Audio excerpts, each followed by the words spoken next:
What's going on, baseball fans? How you doing? Who's ready to talk some trades? Let's get to it.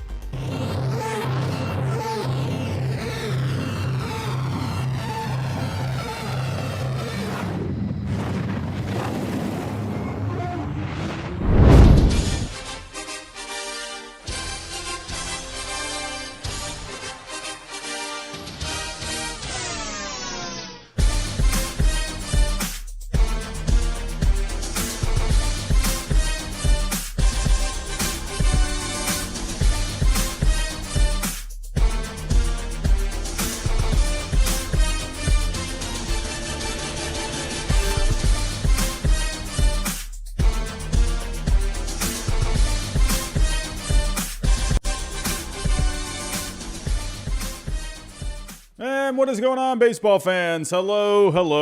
About 48 or 40 people in the chat. What's going on, everyone? How are we doing? Hello, good evening. Hope you're all well. Hope you all had a good day today. Seeing a lot of familiar faces, like always. Evil Otto, what's going on? Robert, hello. 20 Legend, hello. Nicholas, what's up? Noah Lee, 55, what's going on? William Rively, what's up, man? Waffle Man, hello. Bolt X, Owen, Kylan. Who else we got? Jordan was in here. What's going on, everyone? Again, hope you're all having a good night. John, hello, my friend. How are we? So we're just going to get right to the point here tonight. We're going to talk some trades tonight. It's quite the, like I think I've said this like a million times now, but it's a lonely and cold time right now with the lockout. There's not much going on. Us baseball YouTubers, we're just trying to find stuff to talk about at this point. But you know what? I feel like I haven't done this. I have done a couple of videos talking about trades. I did do one video on trades that I would like to see. So if you haven't seen that, go back into the channel. You'll find that video.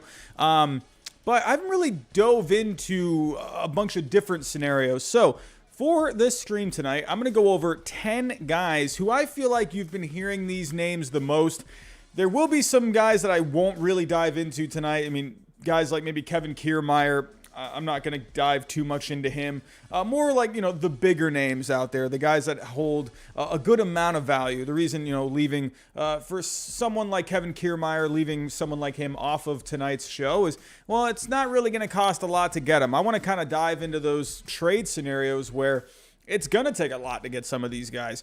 And they would be blockbuster trades. They would be pretty big time trades. So, yeah. So smaller guys, I don't want to say smaller guys, but you know what I mean. Guys that don't hold as much value. Not really going to dive into that too much tonight. So what I'm going to do, 10 guys, I'm going to list the teams that I feel like are the best fits for those players. And sure, I'm probably going to leave a couple off. So I need you all to help me. If you feel like there is someone that, a team that could be a good fit, and I don't mention that team, please let me know in the chat. Let me know in the comments. And, hey, because we're all in this together, aren't we? But I think I put together some teams that I feel like would be good fits for these players. The way I came up with these fits, not just based off of need exactly, more, can teams realistically afford some of these guys? Can they really give up the players, give up the prospects? Sure, there will be some players tonight that I talk about where maybe realistically they don't have too much depth in their farm system to be able to give up some prospects. But for some teams, I made an exception for some of these guys. So again, nothing too crazy tonight, just a fun one for tonight. Gonna talk some trades. So before I do get into it though, if you are new, hit that subscribe button, hit that like button for me. That's really gonna help get this stream out there to anyone looking for some baseball content. Like I said, traffic is a little slow on the channel lately, so please, if you can, hit that like button. The YouTube algorithm likes the like button. I can't do anything about it. Everyone hit that bell notification. I did just put a video a little earlier, so make sure you're hitting that bell notification. That way, if I do upload something or if I do go live, you'll get the notification. And if you can, hey, share this stream anywhere you can, Twitter, Facebook, Instagram, go over to your grandma's house, let her know as well. But alrighty, everyone, let's just get to it. So the first couple of guys, the first few guys I'm going to talk about on this list are Probably the ones that I don't think are going to get moved. I'm going to kind of go from least likely to get traded to I think most likely to get traded. So, like I said, 10 guys. Let's start off with the guy that I think has the least chance of getting traded, and I think that is Mr. Cedric Mullins. So, there are a few teams here that I think could be players if somehow, some way, Cedric Mullins was able to become somehow available. You got to remember, this guy was just an all-star this past year. He's got control on that contract. He's still pretty young. It's going to be hard to get someone like a Cedric Mullins, but his name has floated out there. So some teams that I think could be pretty decent fits, at least on paper, at least in the lineup. You got a team maybe like the Houston Astros. We could maybe do a team like the Phillies. Maybe even the San Francisco Giants. I think that could be pretty good. And then maybe even a team like the Atlanta Braves. I think that could be pretty good. Or maybe even one more team here. Let me pull it up here really quickly. I mean, honestly, on paper, I think this would actually work out pretty well. Do they end up doing it? I have no idea. Oopsies, that's really big. Look at that. The New York Yankees. The New York Yankees, I think, could be a pretty decent fit for Cedric Mullins. So there's a lot of teams that could be good fits, at least on paper, at least in their lineup. But which teams do I think have the best chance prospect-wise to get someone like a Cedric Mullins? Well, I would say the Phillies and the Astros, those are probably the least two likely to be able to put together some kind of a package. I could see those teams maybe kicking some tires, but I don't think they have the farm system to be able to get it done. So I would probably take the Phillies and the Astros out. On paper, they would look pretty good. So I feel like these three teams would make the most sense for a Cedric Mullins, because why? Well, they have a need. You could fit Cedric Mullins seamlessly into your lineup, and they have prospects. So these three teams right here, they rank pretty well with the farm system. So let's go to baseball trade values. Let's put together some trades, shall we? Let's get the music turned on here. Let's get the mood right as always. Here we go. Alrighty, so baseball trade values. Also, I want to actually point out here, so the other night I was talking about Eric Hosmer and a possible trade to the Chicago Cubs. I did mention at one point, because I spoke to the owner of this website, and he wanted me to kind of point out something here, and I think that's really important. With their prospects, so their prospects where, you got a lot of players in this system, this whole system. So there was one point I mentioned where I'm not sure how they're valuing some of these minor leaguers, where I'm not sure if it had been updated or not for some of them, but he was telling me that they go off of the Fangraphs projections. They go off of Baseball America's projections, not really MLB Pipeline too much, because MLB Pipeline, I mean, they got a lot of stuff going on over there where, hey, there's a lot of different departments over there in Major League Baseball. So they tend to not really update their stuff as much, where Fangraphs, Baseball America, they really do. So that is one thing I want to point out, is that they do use the most accurate, close enough to up-to-date projections and numbers for valuing their minor leaguers. So I just want to have that, have you remember that here for baseball trade values. So we're talking Cedric Mullins. So let's pull up the Orioles here. What is the value looking like for a Cedric Mullins? It's going to take you a bit of coin, okay? You're going to have to dig into those pockets a little bit and have to find some extra pennies for a Cedric Mullins, because it's going to take quite a bit. If you take a look here, he has a $66.2 million value. So that's why I'm saying teams like the Astros and the Phillies, their farm systems are pretty low tier at the moment. So they're not going to, I don't think they're going to have enough to be able to get a deal done. Unless if maybe somehow, they included major league players. But at that point, why would the Orioles want, major league, really major league ready kind of guys? I think they're looking for more younger guys. That seems to be their bread and butter at the moment. So for Cedric Mullins, I think a team like the Atlanta Braves could make some sense. I would say the Braves, out of the three teams that I mentioned, the Braves, the Yankees, and the Giants, I'd probably put the Braves in third, just because the Yankees and the Giants, they have stronger farm systems at the moment. But the Braves do have some guys that you could include And it would be a bit hard to swallow some of this, if for some of these guys to send back. So let me go pull up here the top prospects. I know I was just talking about Baseball America and Fangraphs, but just for quick reference, I'm going to go to MLB Pipeline. So I would say probably the one that seems to make the most sense would be a Christian Pache.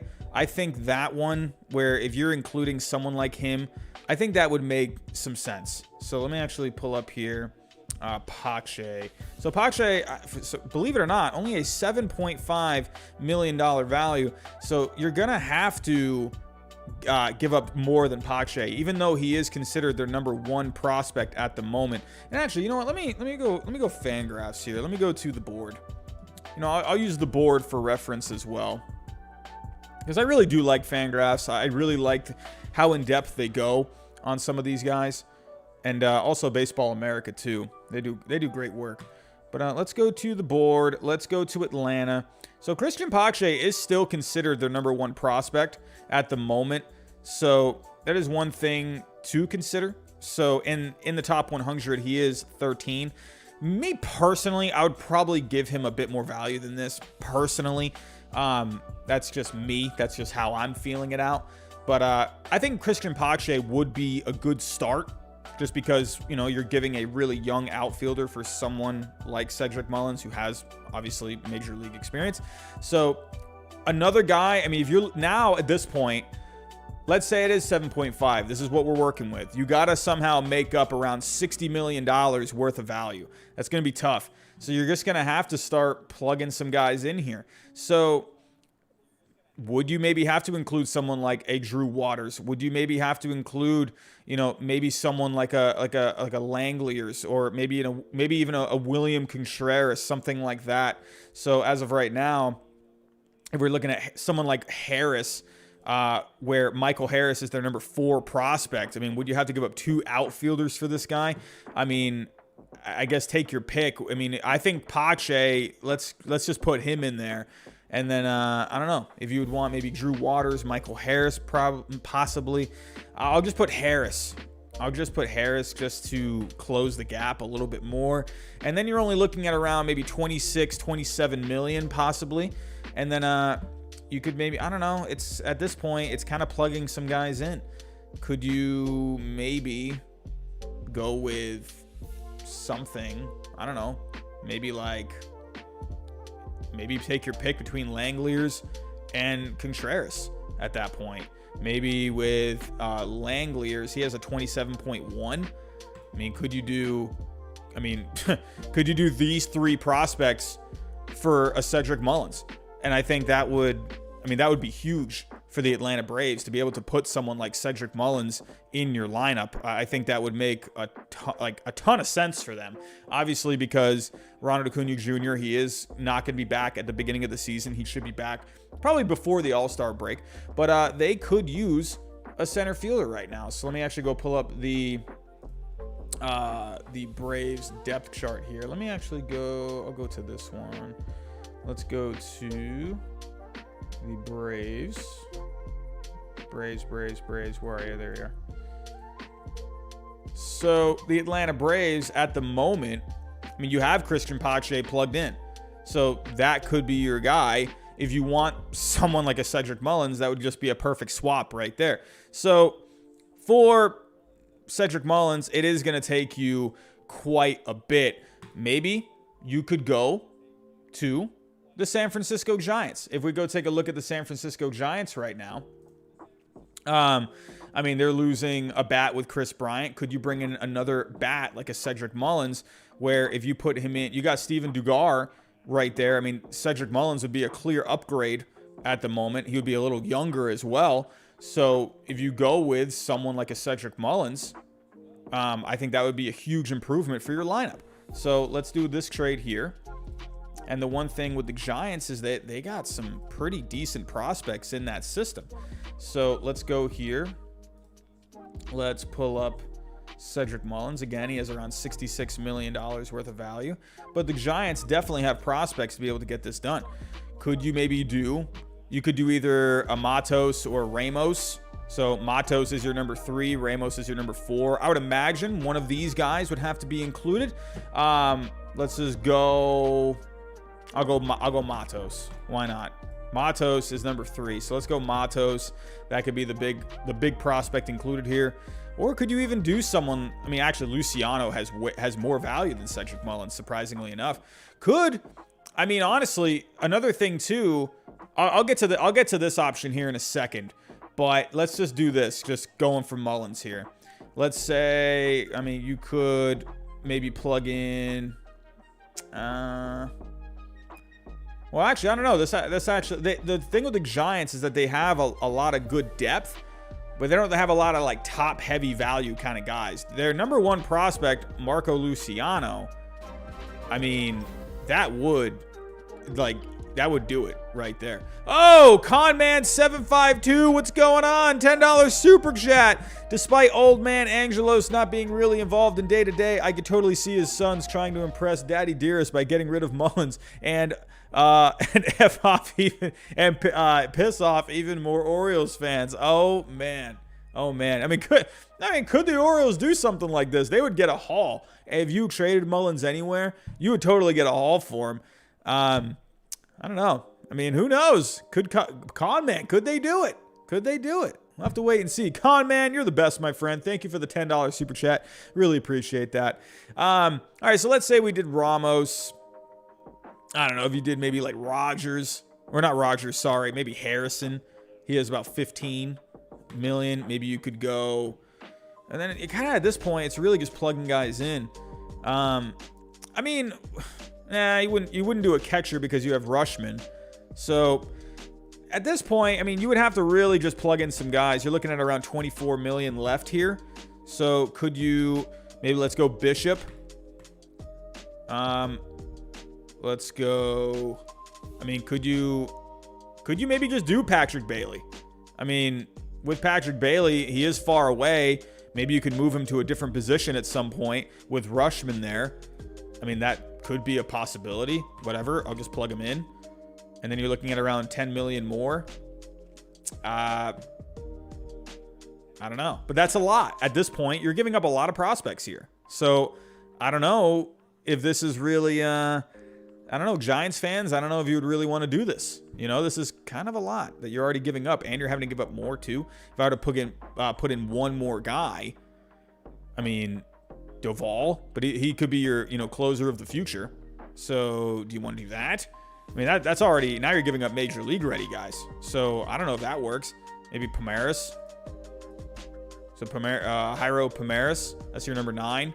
And you're looking pretty close at this point. So at this point, this is a lot. This is a lot for one guy. So I don't know if you'd want to do this. Another scenario that you could do here. Another scenario would be, how about none of these guys? None of those. Are they all cleared off? Could you just do Luciano? But instead of just getting Mullins, you could also get someone, maybe like a Paul Fry, to go along in your bullpen. And at that point, that's a pretty even trade right there. But do you want to just go with one prospect? I don't know. Is that something that you would want to do? But at least for the Giants, you would be getting a center fielder, and you would be getting a pretty solid left-handed reliever for your bullpen. So all at the expense of your number 1 prospect. Now, I don't know if you really want to do, he is far away, but there's a lot to like with Marco Luciano, man. He's got a 55 hit, 65 power. I mean, good arm. He's fine in the field. Is this someone you would really want to give up? So, but that's where maybe a team like the Yankees could come in. Maybe the Yankees could, come up with something. They got plenty of prospects. They got plenty. I know this would be an in-division trade, so this one I don't think is really probably likely, but it's fun to speculate. So let's put up Mullins here to the Yankees. I mean, good grief. Could you imagine? Could you imagine this? Cedric Mullins on the Yankees. He'd be huge for them. He'd be exactly what they need. But it's an in-division trade. But the Yankees do have some guys. Send over Peraza. Maybe send over, someone like Gill. I mean, honestly, maybe you could just do Gleyber Torres. Send over Gleyber Torres. Maybe not. I don't know. But I would think for the Yankees, they would be pretty hesitant to do something like this because, I mean, do they want to be tortured by these guys? I mean, what if someone like Gill turns into, ace of your staff? You know what I mean? And then he's just going to torture you for years. So I don't know about that. This isn't like the A's right now, where the A's are probably looking like, if they're looking to just sell everything, they're looking maybe 5 years down the road. So right now the A's, I think they could do business with the Rangers and the Mariners despite being in division. With the Yankees, I mean, the Orioles might only be a couple of years away. They got some good young players coming up. So would the Yankees want to do something like this? Sure, they would be getting a guy like Cedric Mullins, who would be huge, but I don't think the Yankees would do it. The Yankees would have the prospects, though. So they would definitely have the prospects to be able to do it. So let me know what you think. If Cedric Mullins was to be traded, where do you think he would go? Do you think he could go to the Giants, the Braves? Maybe the Phillies could somehow come up with something. Maybe the Astros could come up with something. Maybe the Yankees shock the world and send them 5 solid prospects. Where do you think? Kyle Cutter, you're thinking maybe even the Red Sox. And then also Evil Otto, that's a good point as well. You could also, put in some of those negative value contracts as well. Hey, Minor Zach, the Brewers. The only thing with the Brewers is not the best farm system. They don't have a lot of talent to be able to ship away. So, John Sullivan, my friend, you are the best, my friend. You are the best. So, but alrighty, let's move on to our next trade. So, Cedric Mullins, outfielder. He's going to be pretty hard to get. This guy is also going to be really hard to get. And that's Brian Reynolds. Brian Reynolds, I love me some Brian Reynolds. I think he's a very underrated guy. So I'll just say it right off the bat. I mean, I'm also a fair warning in this stream tonight. Fair warning.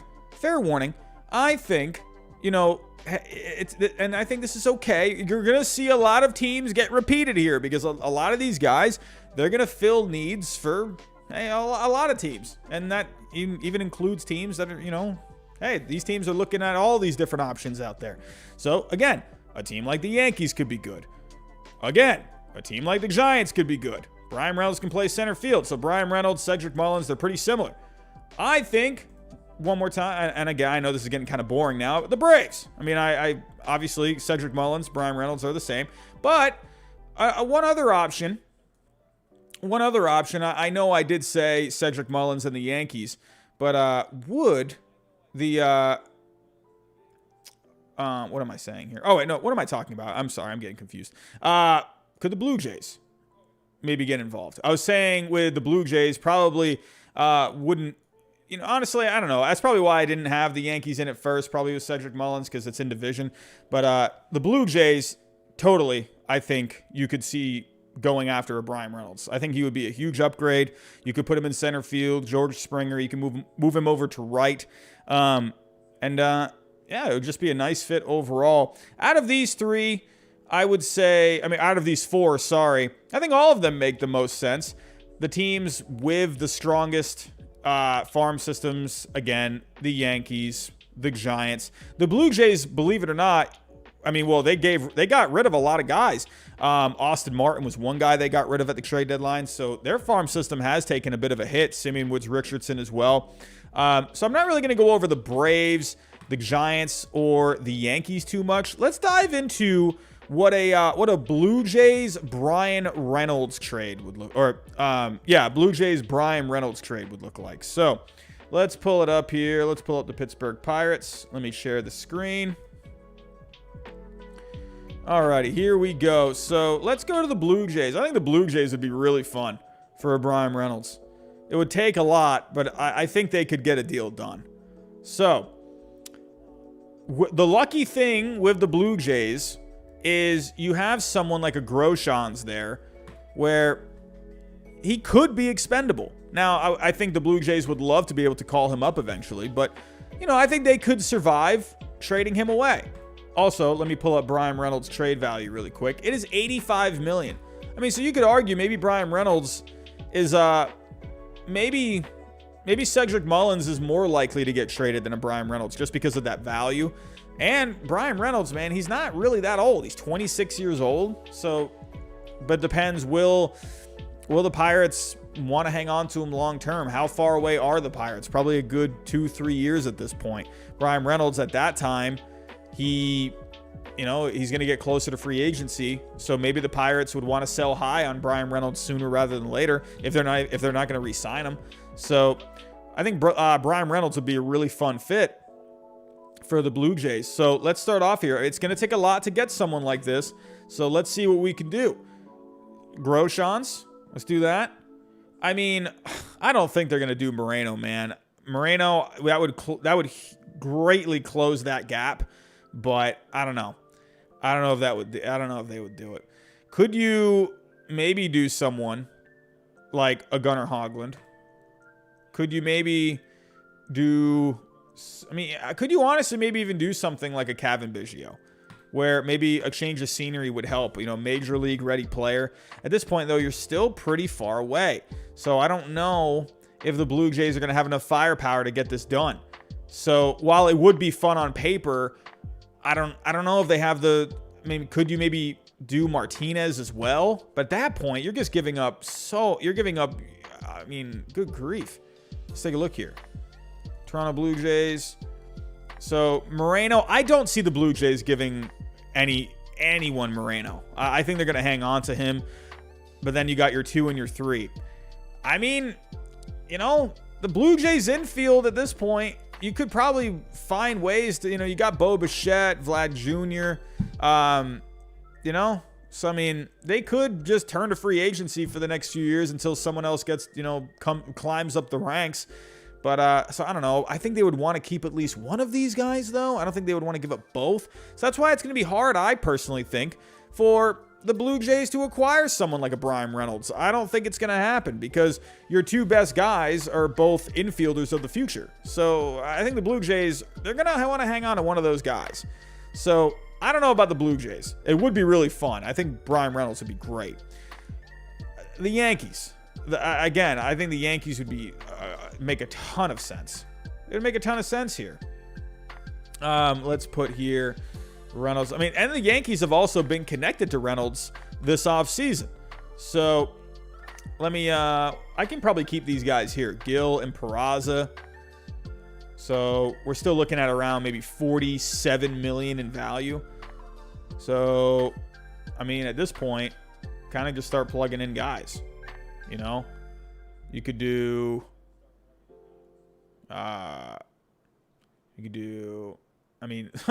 even still, you got a lot of guys here, but their values aren't very high. You could do Medina, Schmidt. But at that point, you're at 4 guys now, and you're still $30 million of players away. That's a lot of coin. I don't know. Unless you do Dominguez. Oh, good grief. This trade just looked dumb at this point. As much as I like Brian Reynolds, this just doesn't look realistic to me. I just don't see it. You're giving up all of this and Dominguez. I just don't see it. So I would actually maybe say the Yankees would probably be out of it. So again, it's going to be really hard to get someone like Brian Reynolds. The Braves, if we turn to the Braves, let's put here, that would be a pretty fun fit. Again, you do have some options here. You could send back Harris, Pache. Actually, the Braves might be a little closer than these other teams. So I would probably scratch off the Blue Jays and the Yankees, and I think the Braves might actually look a little better on paper to get a deal done. Because at this point, you got 3 guys here that you could give up, and you're less than $20 million away. So, this might sound crazy. This probably wouldn't happen. I was going to say Soroka. Nah, I'll take that back. You could plug in 2 more guys here. Strider.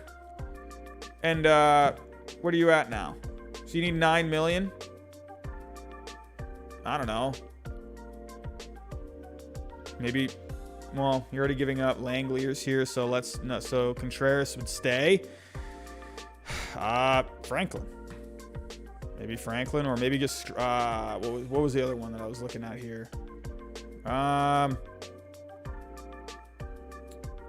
don't know. Could you do Muller? Probably not.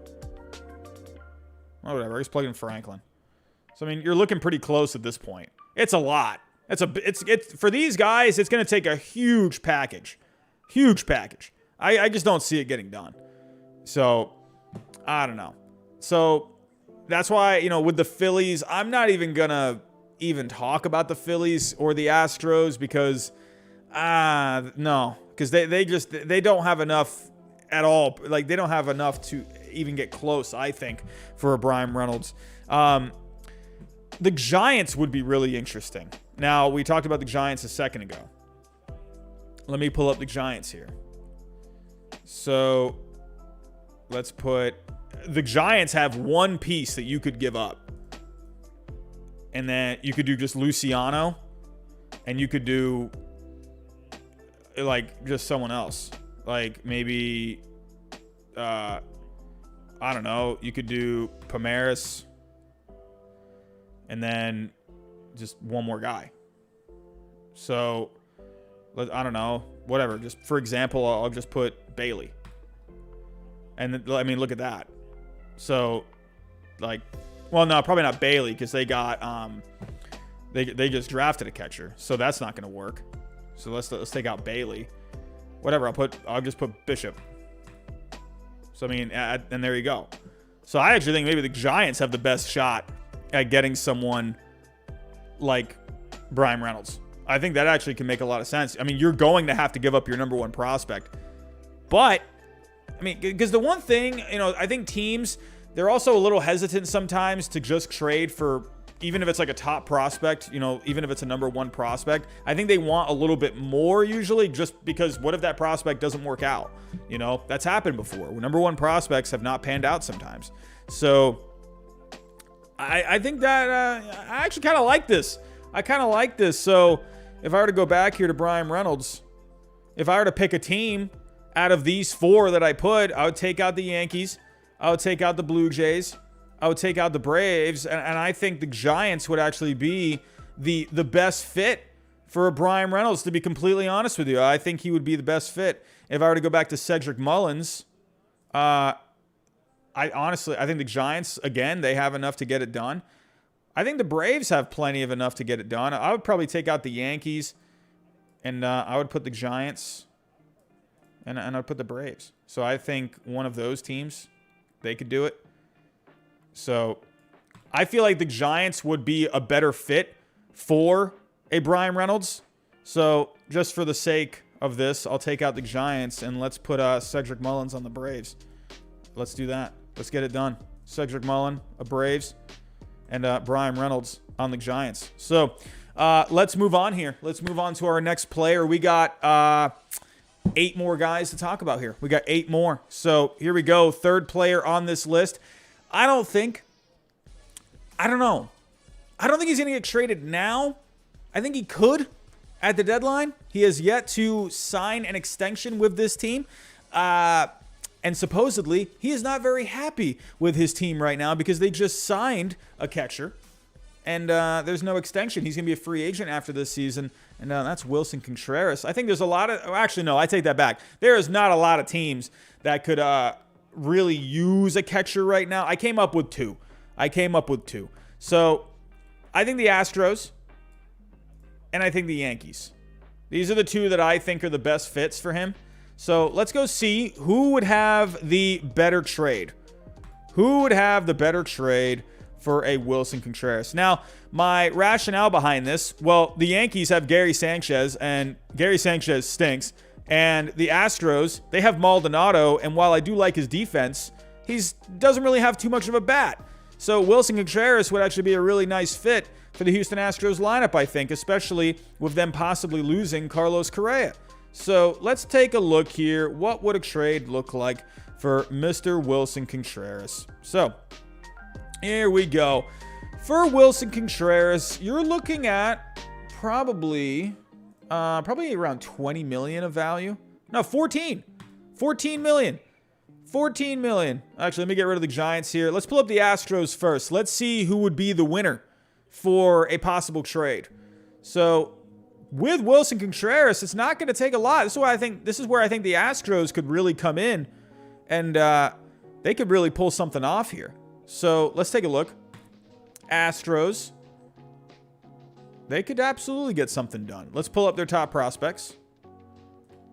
I'm gonna probably lean more towards prospects with these trades, because I feel like you just tend to see that the most. So you do have Corey Lee. That is one thing where I wonder if the Astros, if they would do it. With Corey Lee, this guy had a pretty good season last year. Between high A ball, double A, and triple A, he did really well. He hit 330 at high A ball, hit 254 at double A, and only hit 229 at triple A. So he got worse as he got higher, but overall, he hit 277, 11 home runs, 45 RBIs. Scouting report, he has a great arm, 65 arm, and a 50 field. So, I don't know. I don't know if they would want to even be worried about getting someone like a Wilson Contreras, because you do have someone down below, and he actually has more value than a Wilson Contreras. So, I don't know. Could you maybe do like some kind of a package deal? Maybe the Cubs could send something else over with Contreras, and maybe you can get something with Lee. I don't know, but also the Cubs have a top prospect too. Don't forget, we got Miguel Amaya, and that guy, I think he's gonna be the real deal. I love it. He's got a 60 field, 55 arm. So Miguel Amaya seems pretty promising if you ask me. But let's talk about Wilson Contreras. So Wilson Contreras, let's just put together a couple of guys here. For the Astros, you could do, let's do Hunter Brown. Hunter Brown has 8.1, and then you can just do one more guy. You know, funny enough, Forrest Whitley, I think, is really intriguing.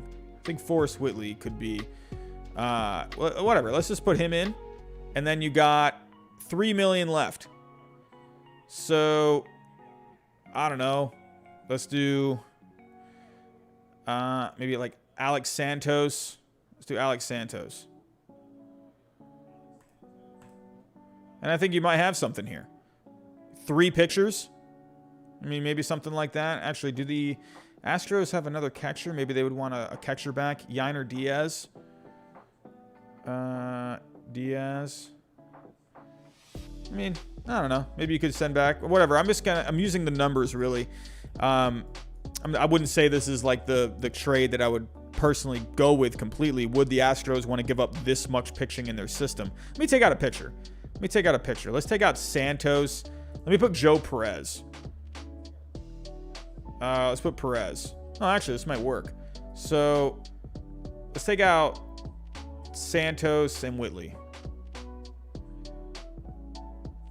Where do they go? There we go. So, I mean, you're pretty close there. Maybe you can just give... Oh, and then we could put the catcher in. We can put Diaz. And there you go. You might have something here. Wilson Contreras to the Astros for Hunter Brown, Diaz, and Joe Perez. I think you might have a bit of a trade here. I think that looks pretty good on paper. But let's try the Yankees. Here. I think maybe the Yankees could pull something off. Come on, Yankees. Can you just move on from Gary Sanchez, please? Can you just move on? What is the obsession with Gary Sanchez? I don't get it. But they could definitely put something together. The Yankees obviously have the best shot of getting someone like Wilson Contreras. Now, and the good thing is they're not going to have to give up any of these guys. So, Wilson Contreras, I wonder if he would just be a rental, because you do have Austin Wells. Austin Wells actually did pretty good last year between A ball and high A ball. Austin Wells was great. Hit 264, 16 homers, a 390 on base. The only thing with Austin Wells is his arm's not very good and his fielding's only 45. So a lot of people wonder if he could stick at catcher. But supposedly he made some pretty good strides last year to where the Yankees might be feeling all right with him. But with Austin Wells, you are getting a pretty good bat. But maybe they want to have him in the outfield or maybe play first base or something like that. So let's put together a trade here. I think Medina could be a nice piece. Oh, goodness. I got all these guys here. Let's get rid of. I hate that it does this. Gil, let's take him out. Peraza, no, that's going to be too much. And Schmidt. Let's keep him out. So at this point, maybe just one more guy. Maybe you can do Medina. I mean, could you maybe send back Wells? I think the Yankees like Wells, so I don't think they're going to get rid of him. So maybe you can just do Pereira. And here you go. A right-hander, Medina, and an outfielder. And I think that could get done. I think overall, if I were to go back to this really quick, where did it go? Hold on. What button was it? Here we go. So out of these two, I would probably give the Yankees the edge. To be completely honest, I don't want to move Wilson Contreras. We're just doing this. I'll give the Yankees the win. I think the Yankees overall would have the best chance at getting someone like Wilson Contreras. So that's what I think. I think the Astros, they could do it, but I think the Yankees, they just have way more flexibility. So I'll give the Yankees the win here. So let's move on to another guy. This guy, I don't think this guy gets moved. I don't think he gets moved. I think he's going to end up staying. But you can't stop hearing stuff about this guy. His name is always coming up in possible trades. Toronto Blue Jays fans, I know you're out there, and I already know, you probably know who I'm talking about, because you Blue Jays fans, I hear you guys talking about this guy the most. And that is Mr. Jose Ramirez. Mr. Jose Ramirez. This guy's pretty good. Not sure if you've heard of him. He's doing pretty good at the moment. So we got some teams. I got 3 teams that I think they would be great fits. This is a team that's going to pop up a little bit for the rest of these players. I think maybe the Arizona Diamondbacks could be a pretty nice fit for a Jose Ramirez. I think the Diamondbacks, I've mentioned this, I feel like I'm the only supporter out there for the Diamondbacks where they could maybe turn it around. I'm probably crazy, but they got some pretty good players. Another team, I think the Marlins could be a pretty nice fit for Jose Ramirez. They really could use some offense. They could get someone in at third over there. And I think that could be pretty nice.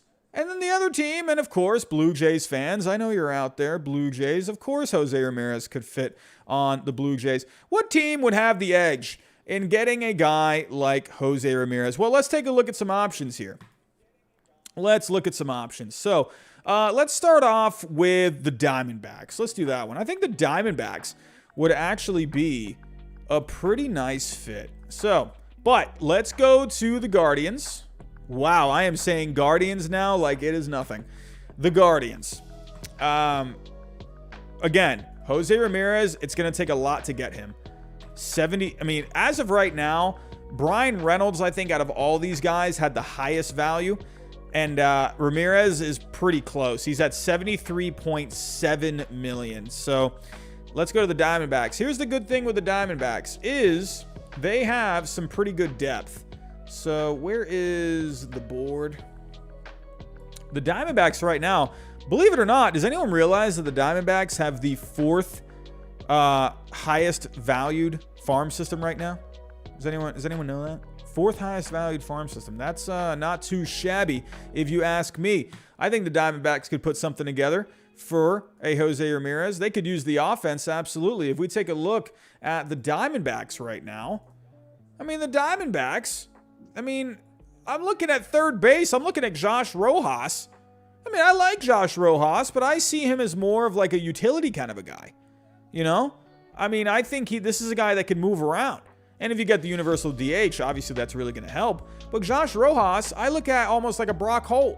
A guy that can play a lot of different positions and he's going to hit well, to be in the lineup for the most part. So I think Jose Ramirez would be a nice option at third base for them. So what would the Diamondbacks have to give up? Well, let's take a look at some of these prospects here in Arizona. They got the 4th best farm system right now. We got a lot of good guys here at the top. A lot of value. So Jordan Lawler, I wonder if they end up getting rid of him. Supposedly they had a hard time coming up with a deal for Jordan Lawler. It was looking like he was really leveraging going to Vanderbilt, but they were able to get him signed. So, you got some other guys here. Corbin Carroll, Alec Thomas, Walston. So, let's see. let's take a look-see. Well, Carroll, as of right now, I don't know if I would put Jordan Lawler as your number one. I don't know about that. What does Fangraphs got? Let's go here. Where did I put here? Let's go Arizona. So, yeah, they have Corbin. Yeah, I would not put Jordan Lawler as your number one. You just drafted him. That's just like Marcelo Mayer. I wouldn't put Marcelo Mayer as the number one Red Sox prospect. They just drafted him. I would put him pretty high, but I wouldn't put him ahead of a Corbin Carroll right now. So, but could you maybe do someone like Corbin Carroll? I mean, you know, he's going to make up a ton of the value. 53.20. I mean, now you only got around 20 million to go. Why not? Let's include Blake Walston. And then you're only looking at maybe, you know, 3-4 million here. And then, you know, at this point, it's just gravy. Let's do a third base prospect. Let's do De Los Santos. Where does he rank? Where does he rank? Where are you? I don't see you. Why is he not coming up here? Here we go. I guess he's just not considered a prospect now. Okay.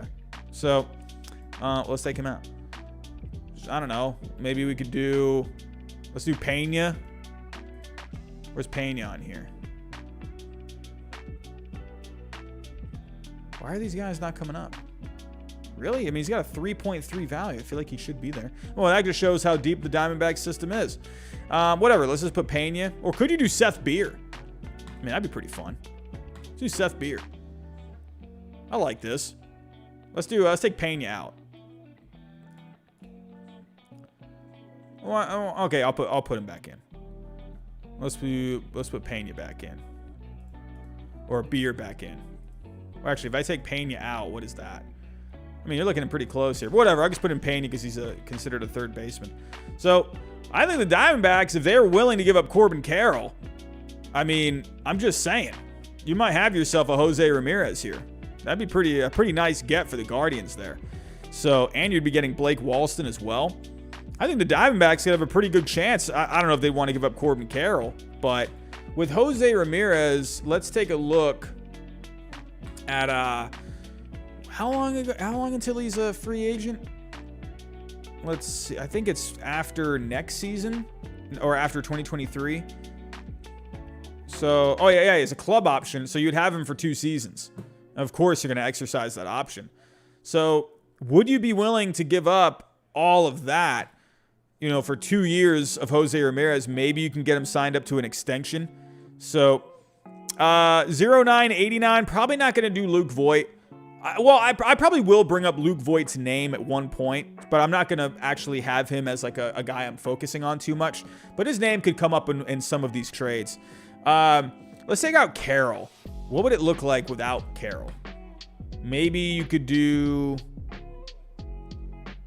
Thomas. Maybe if you're not going to do Carroll, you could do Alec Thomas. So, and then at that point, you could maybe take out Beer. And then you could throw in someone like Jarvis.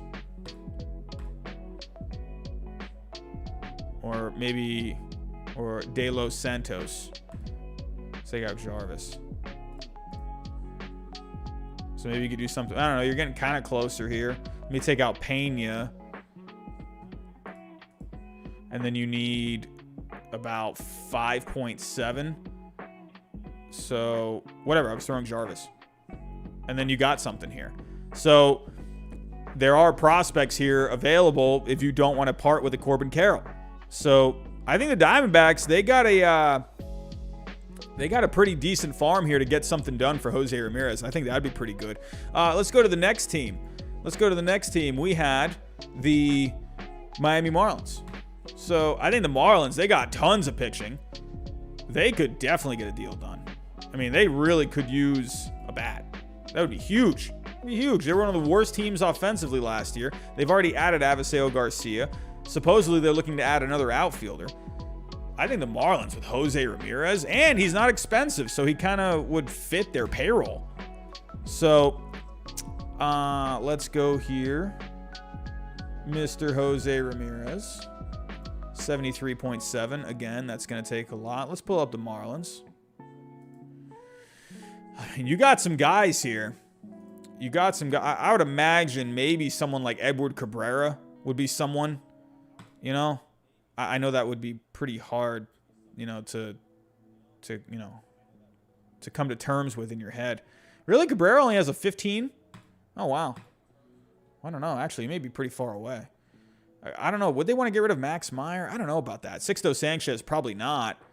Well, actually, maybe the Marlins maybe aren't as close as you would think. Maybe you could give up a young starting pitcher. Maybe you can give up Lopez. Ugh. I don't know if you'd want to give up Lopez.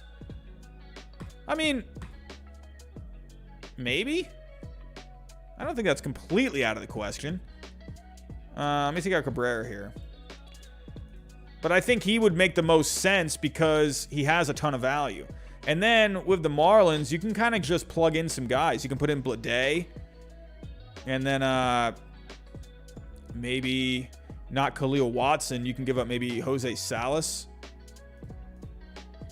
I mean, you might have something there. Maybe you don't even have to give up Blade. Maybe you could take Blade out. And then at this point, you only need $9 million. Maybe Burdick. I don't know. Something like that. To where maybe the Marlins could get something done. I think you could maybe get something done if you're the Marlins. Let's take a look at the Blue Jays. Let's take a look at the Toronto Blue Jays. The Guardians. Blue Jays. This is the one where everyone wants to go to the Blue Jays. Or everyone wants Jose Ramirez to go to the Blue Jays. So, I think you'd be a great fit with them personally. I think, you know, you just lost that bat and Marcus Semien. I mean, now you're getting another bat. I think that would be huge. That would be huge. So, with the Blue Jays, a couple of guys make sense. You would most likely have to give up either Martinez or Groshans. I'll go Groshans. And then this is where it gets a little hairy for the Blue Jays. I've tried putting together a trade before, and it's going to get hairy. I think you would have to do something like Kirk, Hoagland. This is where the Blue Jays farm system is starting to run short. And I don't know. I think Ramirez would be a great fit for the Blue Jays. But I don't know, man. I don't know. I mean, you would have to give up both of those guys. That's the thing. The Blue Jays are going to have a hard time making a trade for a guy that's going to cost this much. They can definitely go for a cheaper guy, for sure. They have the prospect. They have enough prospects to get something done for maybe, you know, someone under $50 million in value. But when you're getting to this level, I don't know if the Blue Jays can do it. So let's go over here. Let's go over here. I think with Jose Ramirez, I'm sorry, I'm going to eliminate the Blue Jays. And I would come down to the Diamondbacks and the Marlins. I'll be honest with you, I feel like the Diamondbacks would be great. I think they would have. I don't know if the Marlins would be able to swallow getting rid of someone like Pablo Sanchez. I mean, I think that would be really tough. But then again, I could also see them maybe being okay with giving up Pablo Sanchez. I would have Pablo Lopez, sorry. Pablo Sanchez. Oh my God. He is in my brain forever. But yeah, I could see them having a hard time parting with someone like that. Because that's a top of the line starting pitcher. And the Indians, they have starting pitching. So, you know, I think with the Diamondbacks, you got some younger players that you could send back for the future. I think you would make the most sense with the Diamondbacks, to be completely honest with you. So you do got the Mets out there. I see you, King Chris 2K. But the Mets farm system, it is really thin. I don't think they need to be getting rid of prospects at this time. I think the Mets need to stand pat. So I'll go with the Diamondbacks for Mr. Jose Ramirez. We're at number 5 now. We're going to talk about, since we're talking about the Diamondbacks, let's stay with the Diamondbacks. Let's go with Mr. Ketel Marte. I got a few fits here. What do you know? The usual suspects, the Yankees, they're always involved here. Hey, Ketel Marte was connected with the Yankees, going back to last year. So, I don't know. Would they be still willing to make some kind of a trade? I feel like they probably could have already done it. I just mentioned the Blue Jays. They could still use a bat to replace Semien. I don't think they have to necessarily get a bat. I don't think that's really a top priority for them. But what do you know? Once again, I think the Marlins would be a good fit. Like I said, you're going to see a lot of these teams get repeated, so don't hate me. But here is a new team. I think the Detroit Tigers would be a pretty nice fit for Ketel Marte. I think they could definitely slide someone in. I think over Jonathan Scope. I think Ketel Marte. I mean, why not? I mean, he can move into the outfield too. But and if you get a DH, you could put Jonathan Scope as your possible DH if you want to go that route. But I think the Tigers would be a pretty interesting fit for Ketel Marte. So I'm gonna go. I think we already know the Yankees. They could put something together. So I'm not going to focus too much on the Yankees. I think the Blue Jays, we already know kind of the prospects there where, you got Groshans, you got Martinez. Probably not going to get rid of their top catching prospect in Moreno. I don't see that. So the Blue Jays, could they go after Ketel Marte? I think that would be an extremely fun fit. Very fun. I think he would be awesome there. And the Marlins, they definitely have the pitching to be able to get it done. I think Marte would be huge for the Miami Marlins just because that's just a bat that they could really use, a good all-around bat. But let me go to the Tigers here. Since we haven't talked about the Tigers yet, let's go see what a Tigers trade would look like. So, Ketel Marte, the good thing about him is that he's not going to be too expensive. He's not going to cost you an arm and a leg. Around $37.3 million worth of value. And this could be a really nice bat for the Detroit Tigers. Let me actually pull up here. Let me go to the Tigers. Let's see, what are they looking like here with their... let's actually no, Diamondbacks. How long until Ketel Marte is a free agent? Marte... He has a club option. So you have Marte for 3 seasons. The only thing with Marte is he's just had a lot of trouble staying on the field. So that's why his value is a little low. So I think a team like the Tigers could get something done. Let's pull up the Tigers' top prospects. What are we looking at here? Well, we already know they're not going to give up Torkelson. That's definitely not going to happen. Riley Green. Probably not. Jackson Jobe, they seem to be in love with that kid. Probably not. Dylan Dingler, I feel like they're invested in that project of maybe trying to make him the catcher of the future. They just drafted Ty Madden, so could you do something like that? I don't know. But let's take a look. With the Tigers, I think the one thing, the Diamondbacks, I think they would be a team willing to take back some major league players because they have, a team that could compete, I think. But maybe they could get a major league player in return. So let's go to their highest value players here. I mean, I think the Diamondbacks could use a pitcher. Could you do a Skubal? Is it Skubal or is it Skubal? I can't remember which one it is. Whatever. I don't know if you'd want to be willing to part with him. But maybe you could do something like that. But probably not. I think the Tigers want to keep that young core together. But you could do some other guys. So with Marte, maybe you could do someone like Creedler. That's possible, I think. And then you're getting pretty close. And maybe just one more guy gets this done. I mean, you just drafted Madden. Could you do him?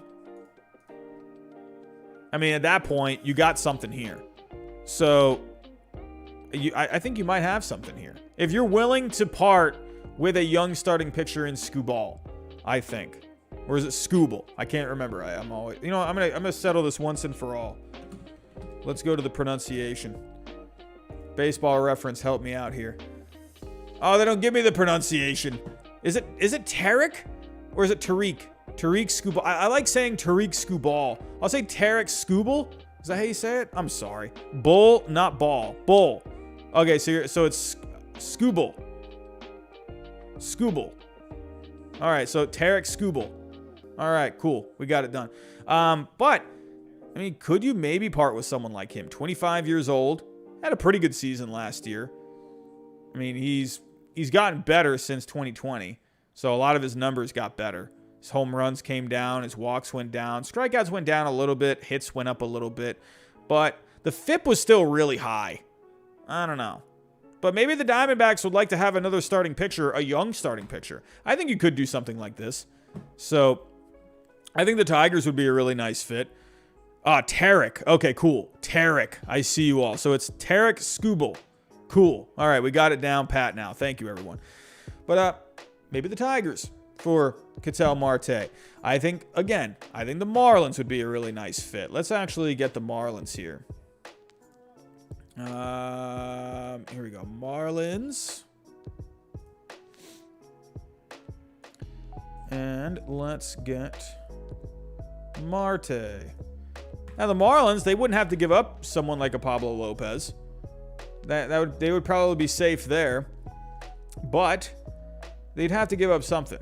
Maybe, I feel like they might actually be pretty content with their outfield prospects right now, so you probably don't need Bleday. Maybe you could do Perez. So, get another picture in there. With, let me go back to the Marlins.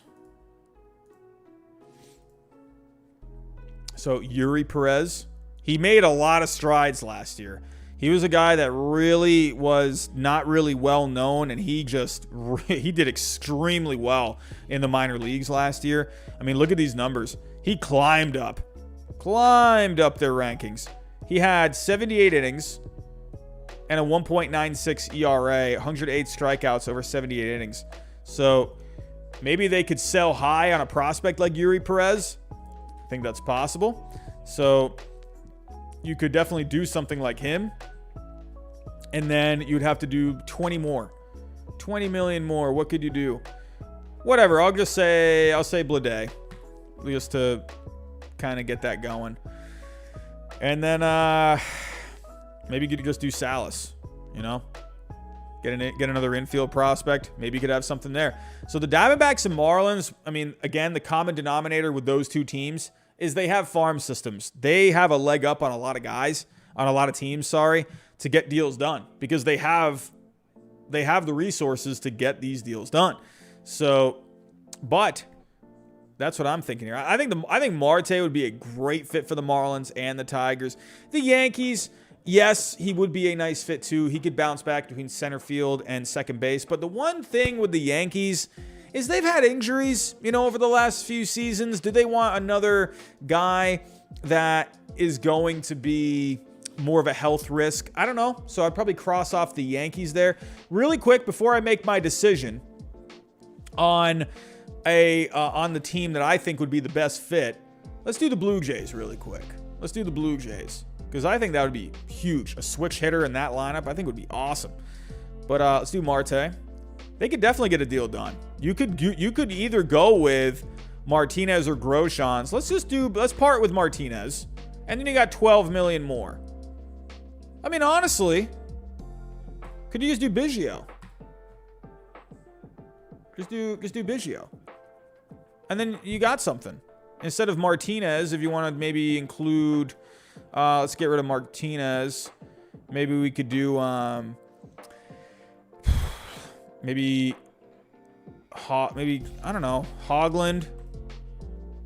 And, I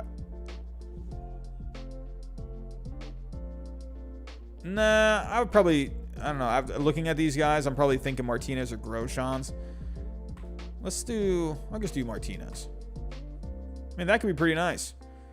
That could be pretty nice if you ask me. You're getting a major league ready in Biggio, a major league ready guy in Biggio, where maybe he could use a change of scenery, go to Arizona. And I think for both sides, for the Diamondbacks, you're getting a major league guy and you're getting a possible infielder of the future with Martinez. Or maybe instead of Martinez, maybe you can just go with Groshans. That could be pretty nice. Groshans, he can move over to third. So that could be pretty nice. I think this deal actually looks pretty good. Again, I think the Blue Jays would be a really nice fit. I feel like at the end of the day, let's go back here. I'm going to get rid of the Yankees because the Yankees, I feel like they had their chance and they don't want to do it. I think the Tigers would be really fun, but I think the Tigers, I don't know if they would want to give up a young starting pitcher. So I'll cross them off. So it comes down to the Marlins and the Blue Jays. What would they want to do here? Well, I think the team that needs him the most are the Marlins. So for right now, I'll give the Marlins the win. And they do have a pretty good farm, to be able to get it done. But I think the Blue Jays actually could be a really fun fit too. So I'll give Blue Jays, I'll give them maybe like the second place nod here. I'll keep him in the corner just because I think they could really do something with him. But I think the Marlins, at the end of the day, I think they have the best shot to get something like a Ketel Marte. And again, maybe the Brewers, you could do the Brewers. I see you in the chat, where Marte would be a little more affordable. I just don't know if the Brewers really have the firepower really to get it done. I mean, again, if we take a look, let me pull up here. Let me come back to the screen. With the Brewers, right now, if you look at their system, there's just not a lot going on. I mean, you could maybe part with like someone like a Turang. That could be pretty fun. And then you'd probably have to, you just drafted Frelick. You just drafted Mitchell. I mean, I don't know, man. I don't know about the Brewers. I don't know here. I mean, Garrett Mitchell is your number 1. Frelick's your number 2. I mean, you could do Turang. Maybe Ethan Small. Where is Small at? I don't know. I just don't see it. I don't see it. Oh, that's not the Blue Jays. Whatever. You see the point. Just look at the Brewers. I don't know. Or look at the Blue Jays side. Sorry. Looking at 24 million. While Marte, he was 38 million. I don't know. I think the Brewers, I just don't think they need to be parting with any of these guys right now. I mean, I think it'd be a great fit. Sure, I see you as well. Aspect with the Braves. He would fit in a lot of teams. He really would. I think those 4 teams would be the best, in my opinion. I feel like they have more of a need. Where Marte, when I think of the Braves, I don't know. I think they would want to have a sure thing in center field. At least that's if I was running the Braves. I would want to have a guy that is going to be, I know he's probably going to be very durable. With Marte, he's not. I think a warmer climate like Miami would actually do him some good. Playing a lot of warm weather would probably do his body some good. So that's what I'll go with on Marte. One more time, I would probably give the Marlins the edge. But I think the Blue Jays right there, I think they could be pretty fun too. Let's move on here. Let's move on. We're in the final 5. We've gotten through the first 5 guys here. Let's move on to our top 5. This guy, we've been hearing about this guy now for over a year, and I don't think we're going to stop hearing about him, and that is Mr. Luis Castillo. Now, here's the thing. With starting pitchers, you can always make room for a starting pitcher. So, I mean, you could put a lot of teams on this list. The teams that I think make the most sense. So, again, you're going to see some repeat teams. I know you might call me lazy, whatever. But, again, I think the Yankees really could use a number 2. I think he fits. Yeah, I mean, Garrett Cole is a number 1. You need a number 2. You need a number 2 in that rotation, and they don't have it. They've been connected with him. To be honest with you, I really think the Giants would be a fun fit. I think he would work really well there. They just lost Kevin Gausman, and I think he would be great. I think the Mariners, they're looking out for some starting pitching right now. I think the Mariners could be a pretty nice fit for Luis Castillo. Look out for the Mariners. I think that's the first time they're making an appearance on tonight's stream. Once again, I still think the Diamondbacks could use an upgrade in that rotation. I think they could still use a guy. You got Zach Gallen and Madison Bumgarner. I think those guys are all right. Zach Gallen, I think he has all the potential in the world. Madison Bumgarner, hopefully he can get himself back on track. But maybe someone like Luis Castillo would be a nice, a good piece to bring some more stability to that rotation. But you know what? I really like the Texas Rangers here. I think the Texas Rangers would be awesome. They added some offense with Corey Seager. They added some offense with Marcus Semien. I mean, let's get some pitching here, Texas. Let's do it. Let's bring Luis Castillo over to Texas. Absolutely. Here's the thing. I see you, Jerry. I see you. But the Padres, I don't know if they have a farm, man. I don't know. They don't got a lot of guys in the farm unless you want to give up some of those top guys like a Luis Campusano, C.J. Abrams.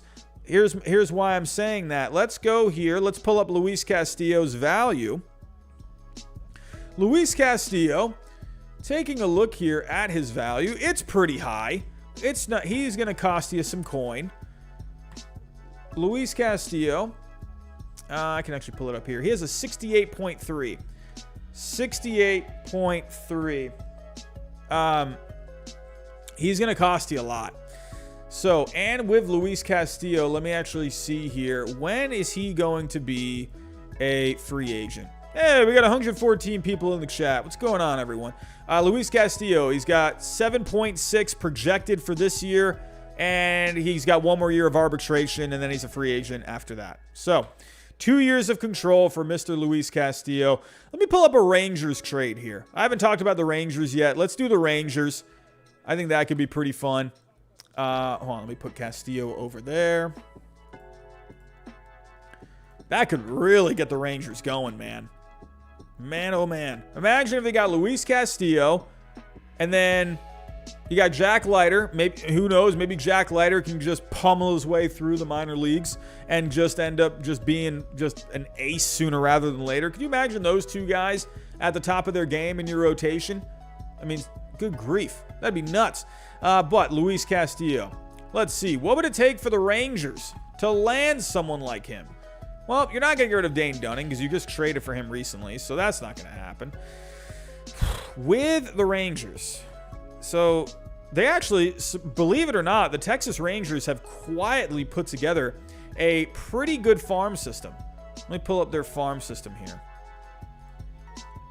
The Texas Rangers at the moment have the number 12 farm system in Major League Baseball. So quietly putting together some guys down there. But what could you maybe do? I don't know if they get rid of a Cole Winn. I don't know.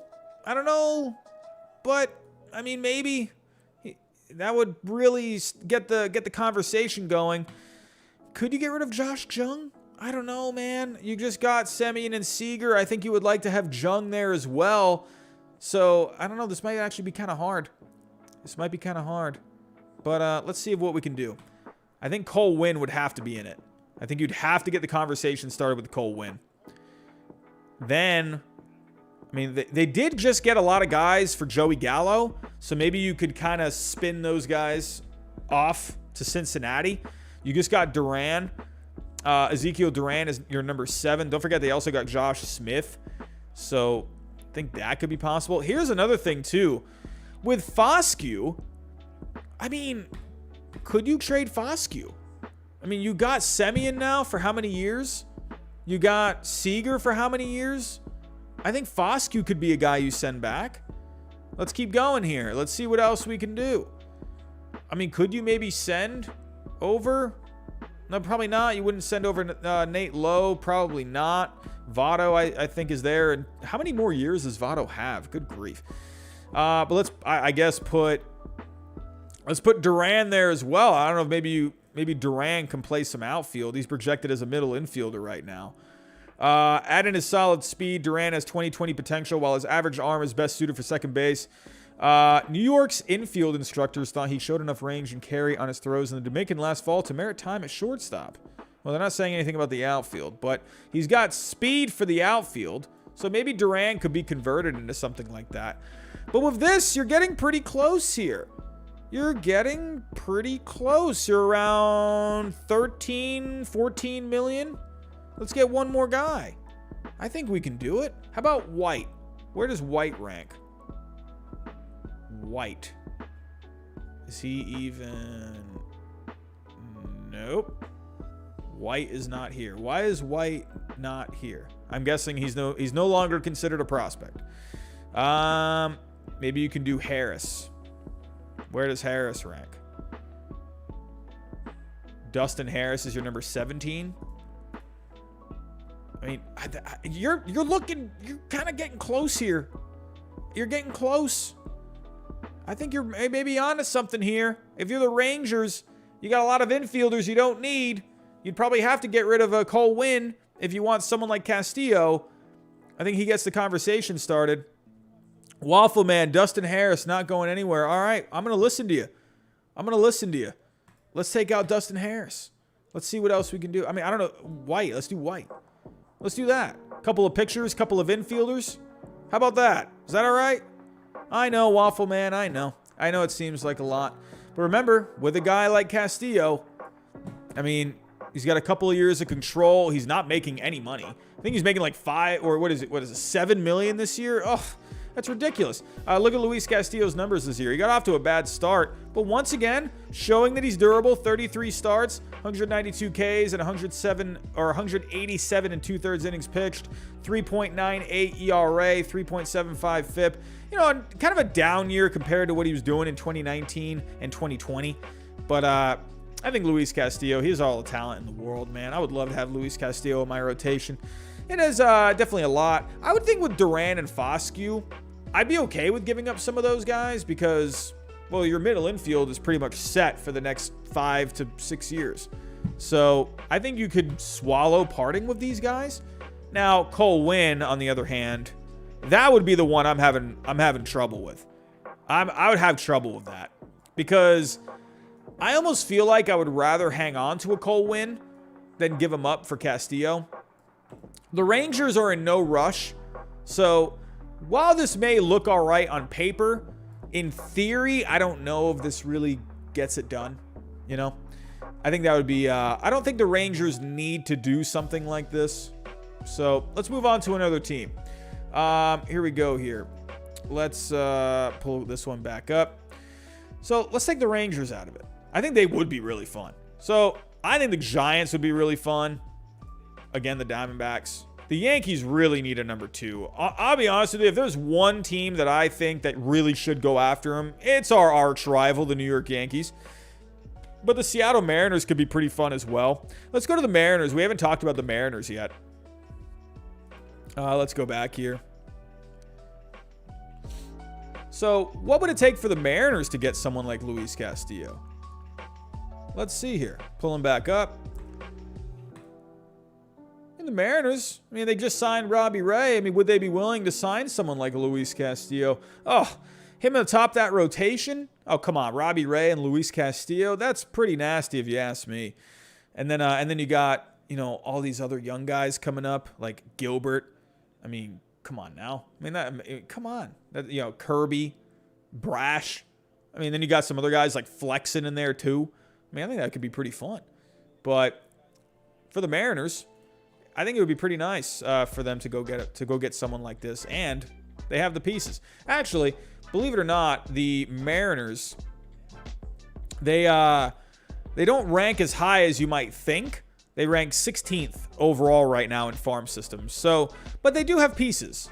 They have pieces. So, Julio Rodriguez, not happening. Noelvi Marte, sorry, I cannot speak. Noelvi Marte, probably not going to happen. I would think they want to hang on to him. Probably not Kirby.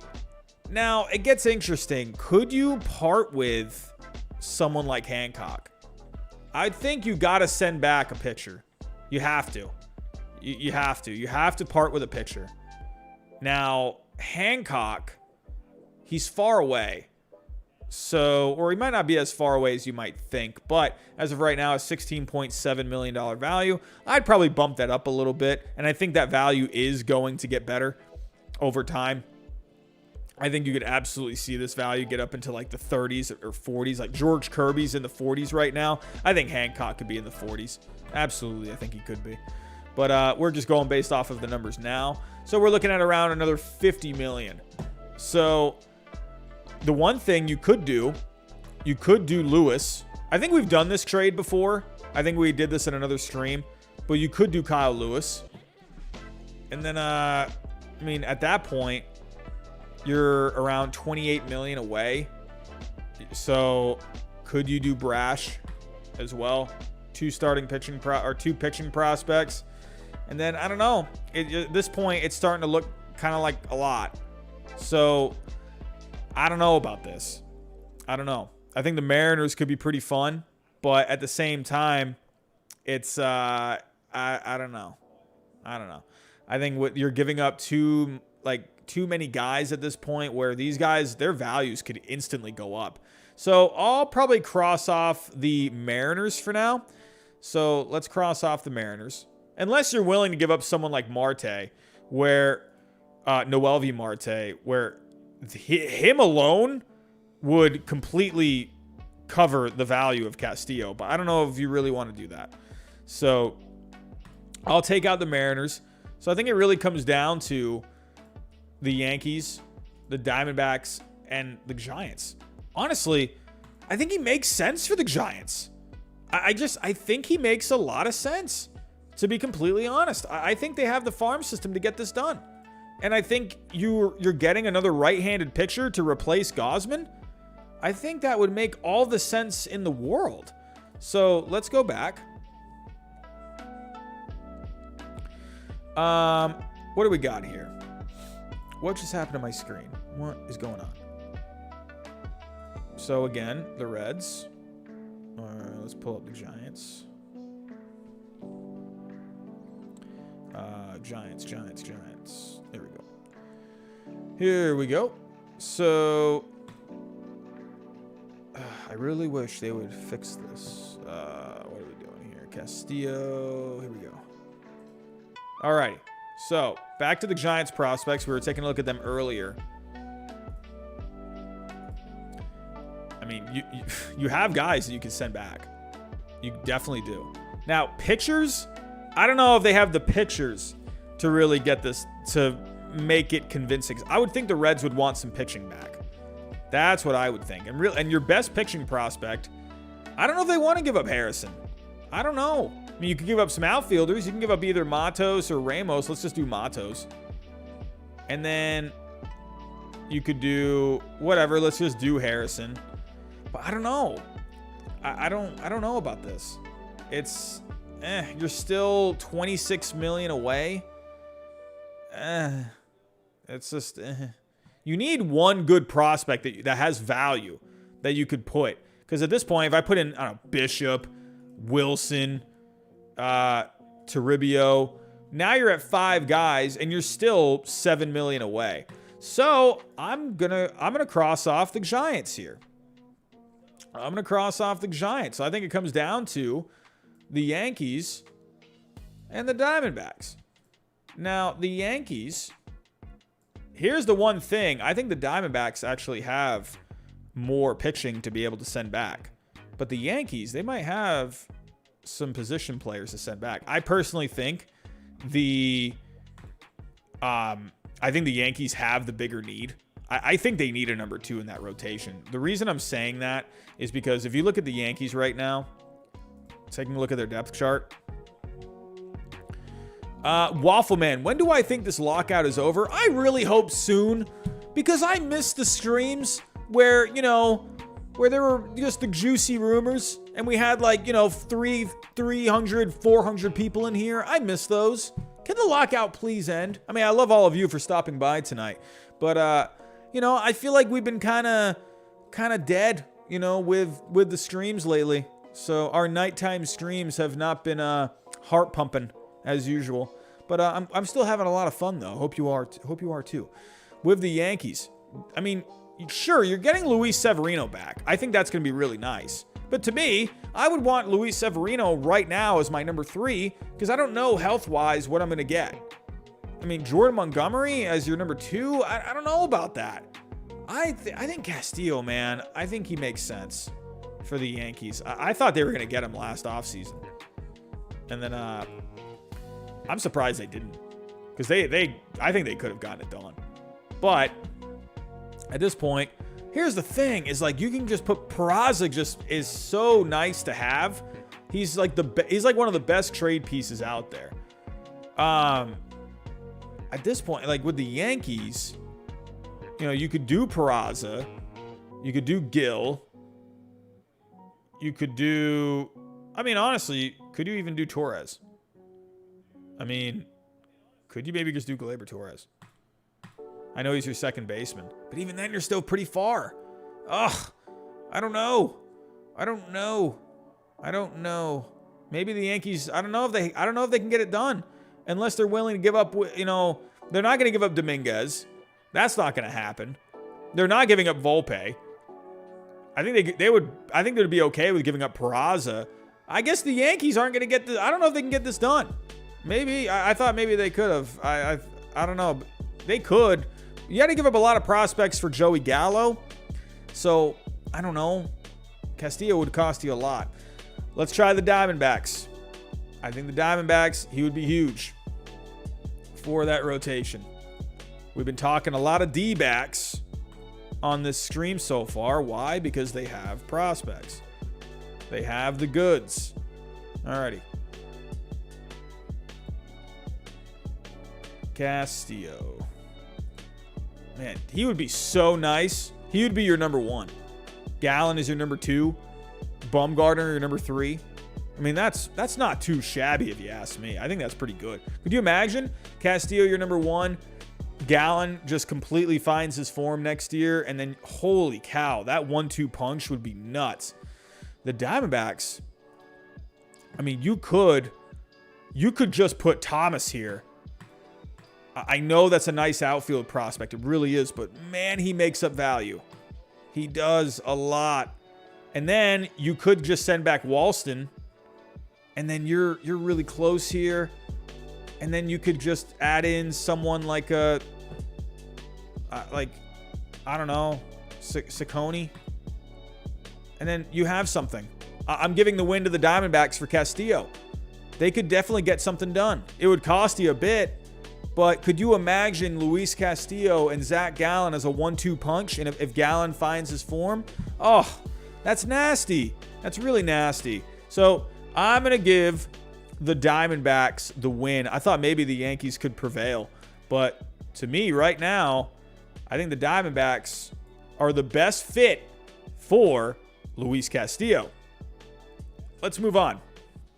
I kind of cheated on this next one. I did cheat a little bit, but I actually have three pictures in on this one.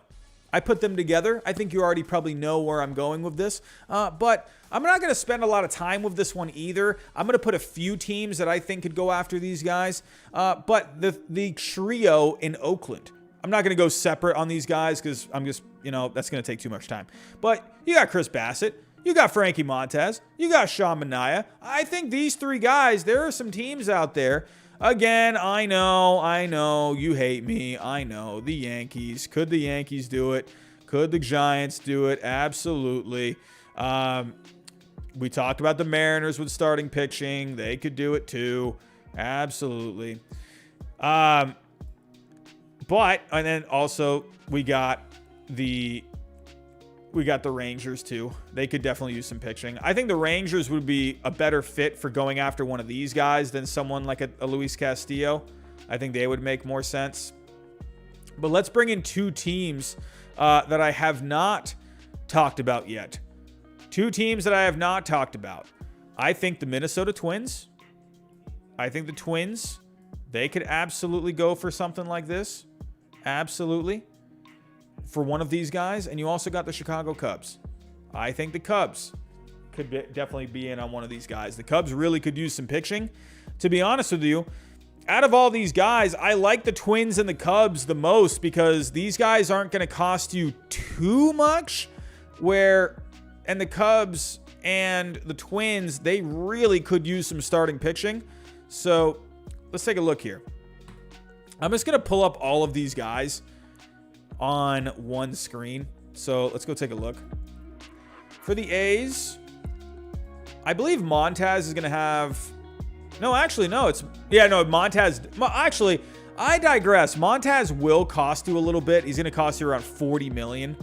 So I wonder if maybe, a team like the Yankees could go after him. Or a team like the Rangers. I think the Rangers could be fun. But I think with the Rangers, I don't know.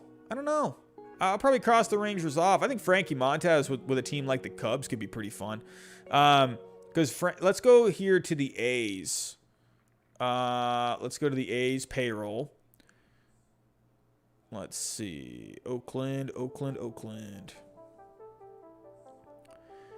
Alrighty. Oakland, with their payroll,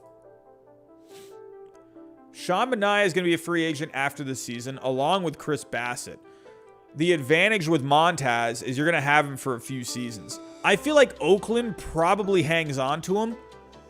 I feel like if you're gonna keep one pitcher in your rotation, if you're gonna hang on to one of them, I would think Montaz, because he's the cheapest and you have him under more control. So that doesn't necessarily mean anything, because it seems like they're just trying to get rid of payroll any way they can. But if you are gonna keep someone, I would probably think Montaz would be the best one to keep. Manaea and Bassett are gonna be free agents, so they're not gonna cost as much for teams. So Montaz, I think, could be really fun for, if we take a look at Montaz, actually, let me go to his stats from last year.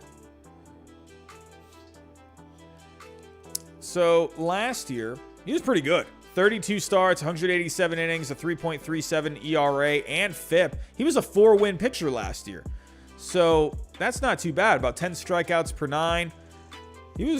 He actually, remember how he had a tough 2020 and then he really bounced back last year. So out of the 3 guys, I feel like maybe Oakland hangs on to him. They definitely could get a nice package for him.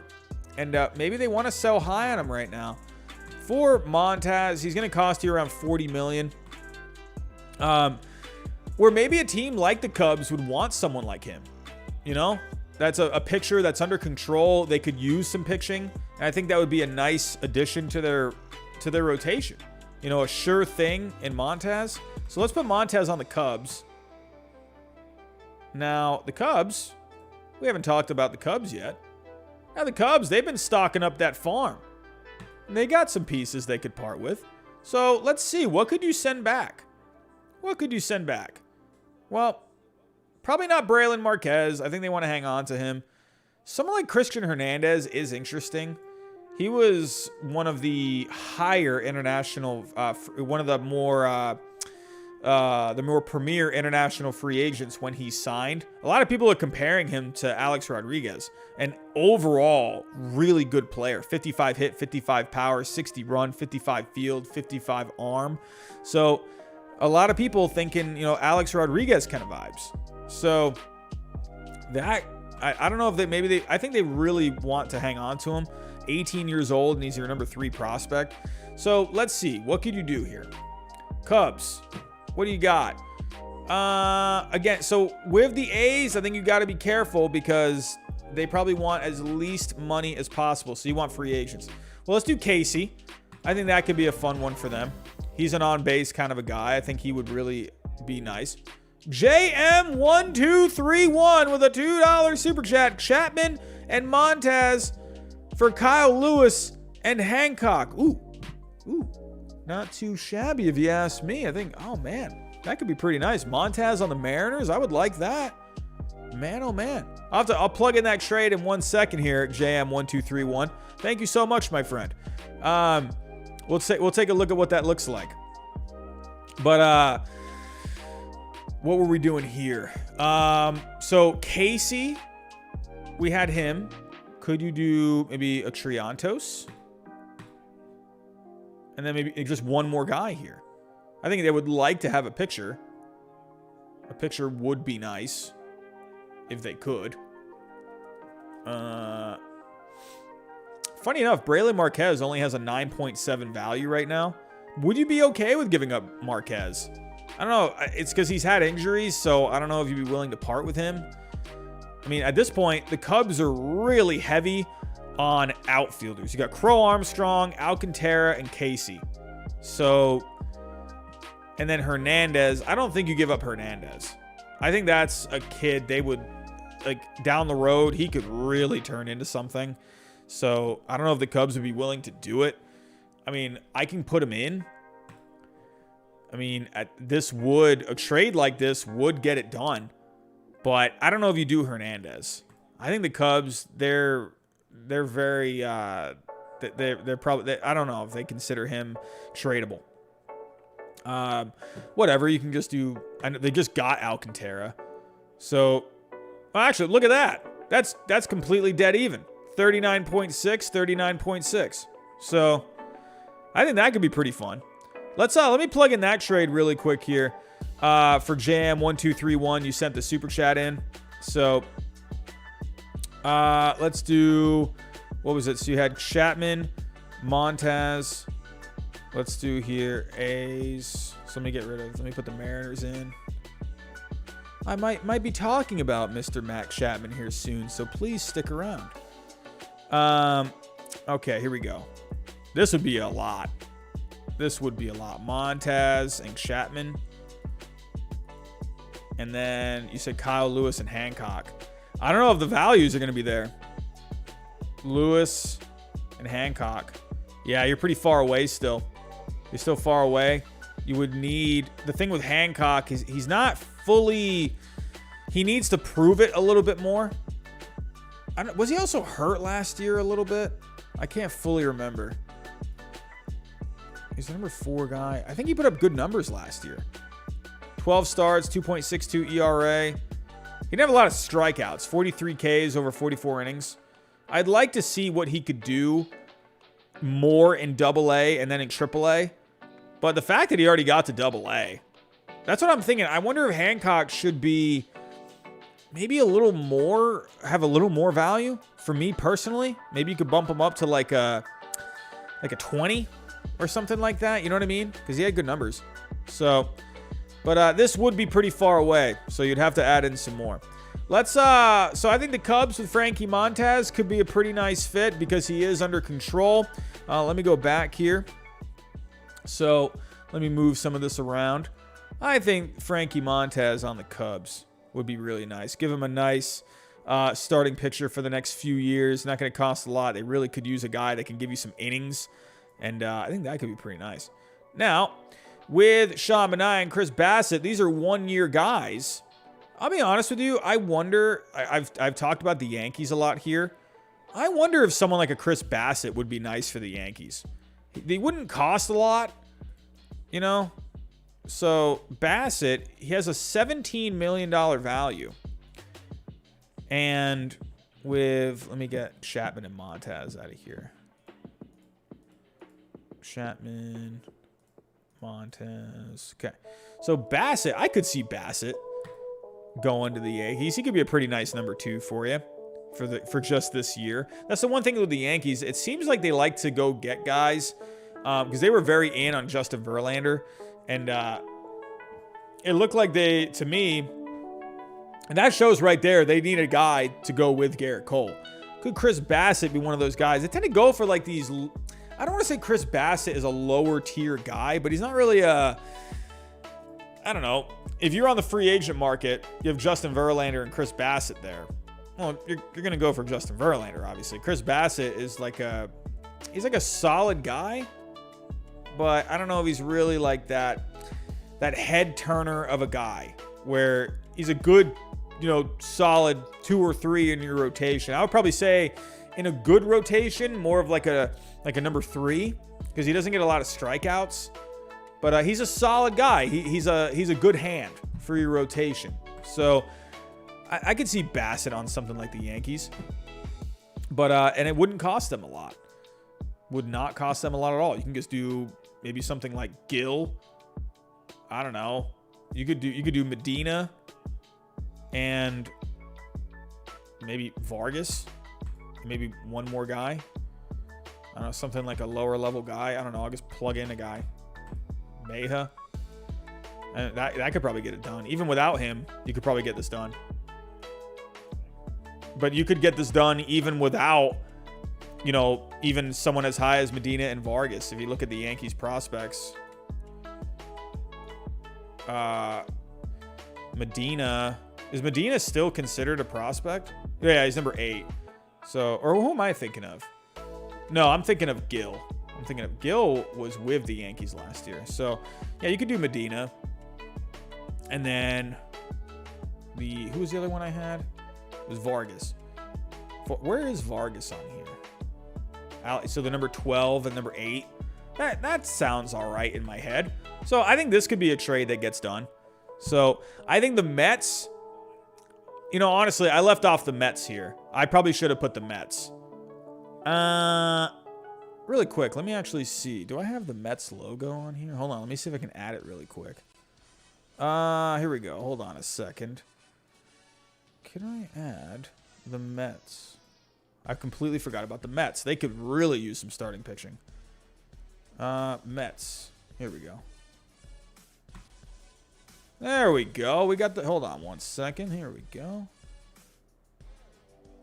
There we go. So, the Mets absolutely could go for a guy like Chris Bassett. The Mets, they don't have a lot in their farm. It's not the best farm, but he could definitely go somewhere over there. I think he'd be a really nice fit. Let me pull up the Mets. I have not looked at the Mets yet. The Mets. Here we go. So, with the Mets, you could definitely get something done. I think that would be a really nice arm. Here we go. Now, and again, he's not going to cost you a lot because he only has 1 year left. Now, could you part with someone like a Vientos, maybe? I think Mark Vientos, that's like a power-hitting third base guy. And if you are going to trade away, well, he's got $17 million of value. I mean, let's do this. Let's do this. I got an idea. Let's have Amaya and Bassett go together. Let's do Vientos, and then maybe we can do Ginn. I don't know. Do you want to do that? I don't know. That's the only problem here is like you would have to give up. You're getting these guys for 1 year guaranteed. So maybe just one. All right. Maybe I'm getting a little too ahead of myself. But let's do. I actually think Amaya would be pretty nice there.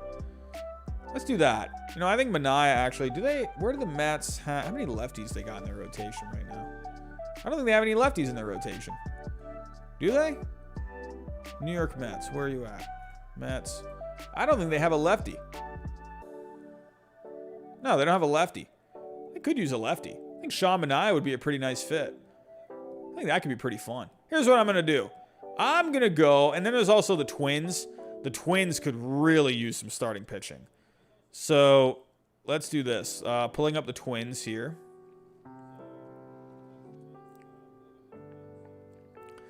So you just got Bundy.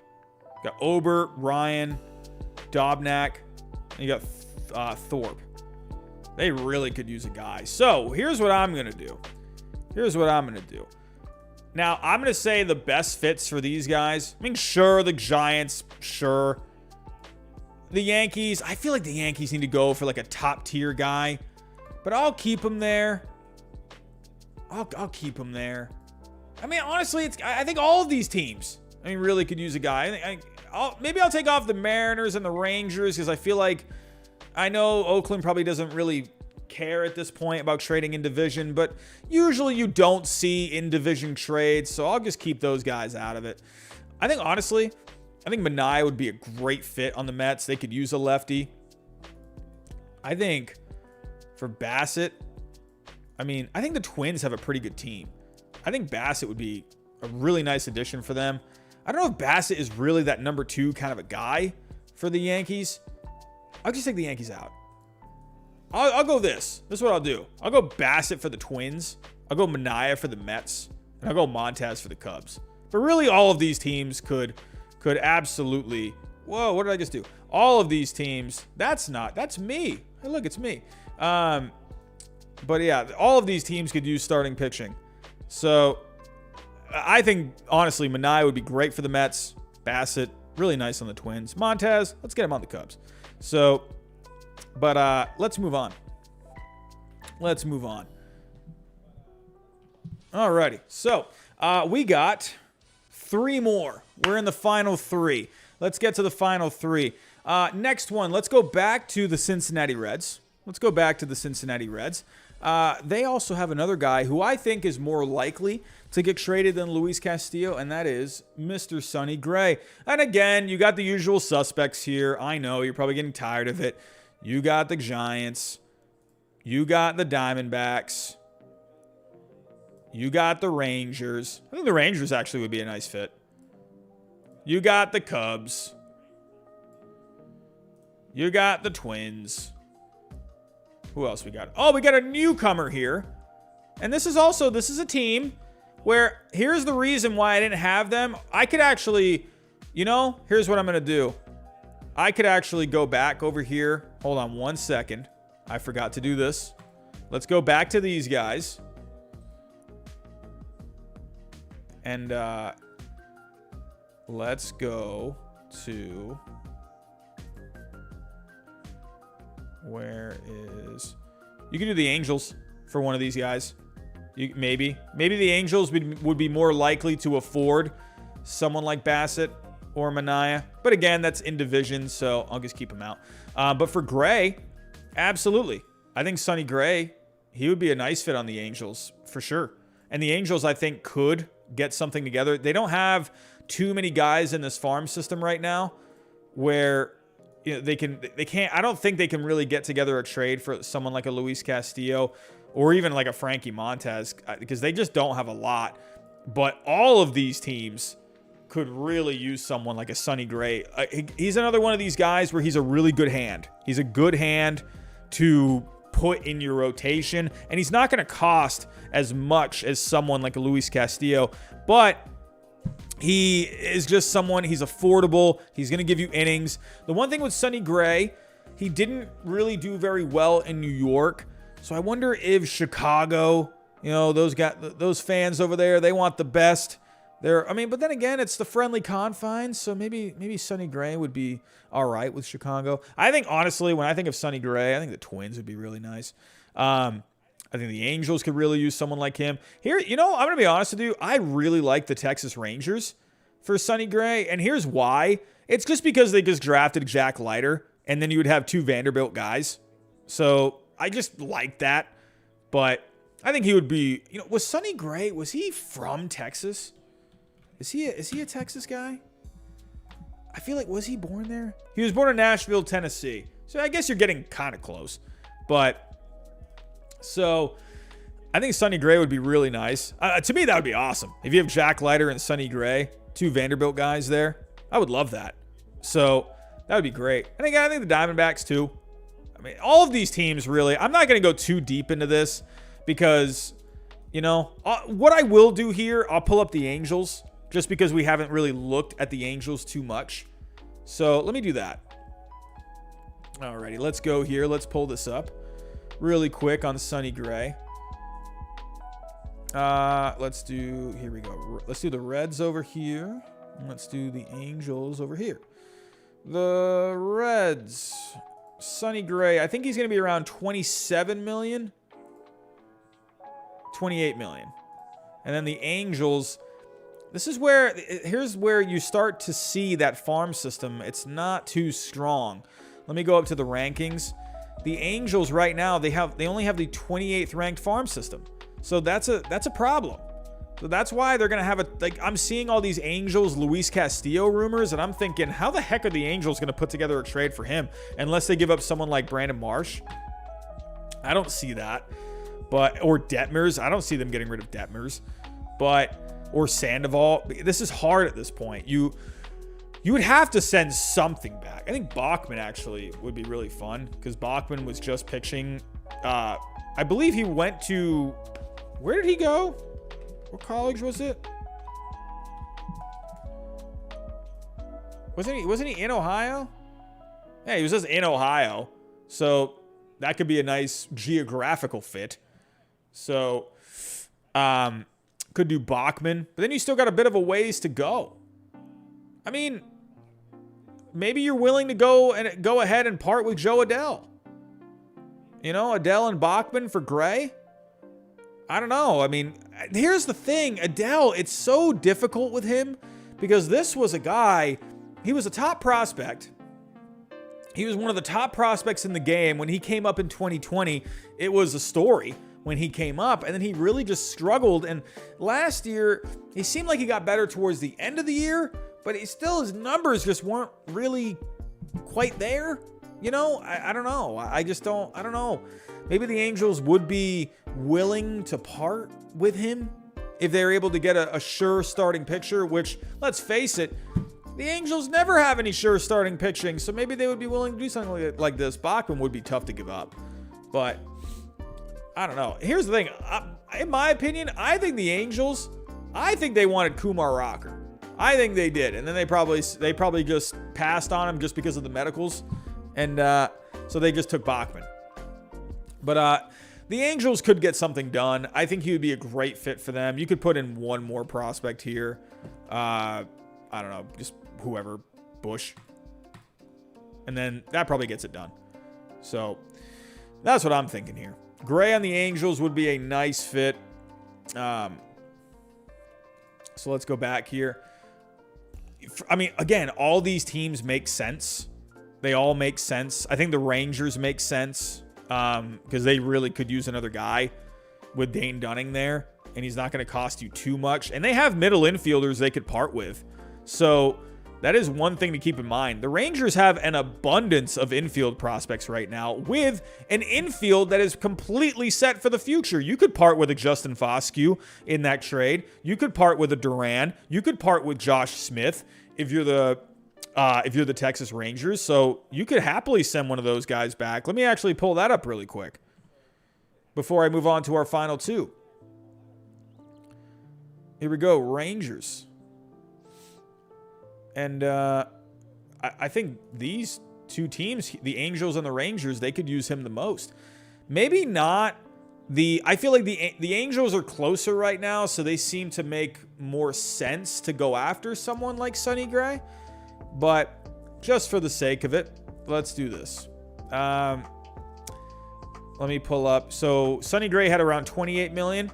You could do Foscue. And then you could probably do, again, I always like to, if you're going to be trading a pitcher, I always like the idea of sending a pitching prospect back. So let me pull up here. The Texas Rangers. And Cole Winn, probably not going to be going anywhere. God, they don't have a lot of pitching in their farm system. Good grief. Ricky Vanasco, where is he at? He is a 1.4. Oh, I think the Angels might have a better chance, actually. Unless the Reds would be okay with just getting infielders. I mean, with these two, you could just do, you could do Duran and Foscue, and that would probably definitely get it done. I think they would be okay with giving up one of these guys. But, I don't know, maybe White. That maybe could get it done. Maybe that gets it done. So I would love it. I would love Sonny Gray with the Texas Rangers because I just want to see Jack Leiter and Sonny Gray together. The past of Vanderbilt with the Texas Rangers. I think that would be awesome. But let's move on. We got two more guys here. These are the two guys that I think have the most chance of getting traded. The guy that I think has a little lesser of a chance to get traded, I still think he probably will, but because he is going to be making a little bit less than the number one guy, let's talk about Mr. Matt Chapman. Matt Chapman, here we go. I actually have a new team appearing on this list for the first time. So we talked about Jose Ramirez earlier. So you kind of got the same teams, really. Here's the thing with Jose Ramirez and Matt Chapman. It's going to cost you way more to get Jose Ramirez than Matt Chapman. So please keep that in mind. But again, the Blue Jays, I think that could be fun. The Diamondbacks are all over this list. The Marlins, I think it'd actually be a really fun fit. I think I would love that. And they have pitching where they could give up, one or two pitchers and you got this deal done. And then we have the Mets. The Mets, I think, could be nice. Here's the thing with the Mets, though. They already have so many position players there to where, I don't know if they really need Matt Chapman. Even with Chris Bryant, I think Chris Bryant would be really fun. But the one thing with Chris Bryant is that he can move around and he has the versatility. So I think a team like the Milwaukee Brewers could make some sense here. Wait, where's my Brewers logo? Oh, hold on a second. One second.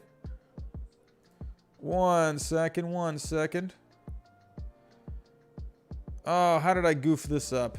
I forgot to put the Brewers logo. I mean, here the one thing though with the Brewers, could they maybe, I don't know, because you have Luis Urias. Now that I'm thinking about it, I don't know actually. I don't know. The bat would really be nice, but as of right now, if we're thinking about the Milwaukee Brewers, I mean, their infield is pretty full.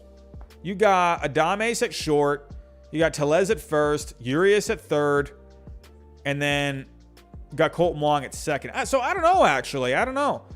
Maybe you could part with a Luis Urias in this trade. You know, I'll keep the Brewers off for now. I'll keep the Brewers off because I don't think they have a clear need. So, let's go to another team here. So I got the Blue Jays, Diamondbacks, the Mets, and the Marlins. Oh, here's the fun one. Are you ready for it?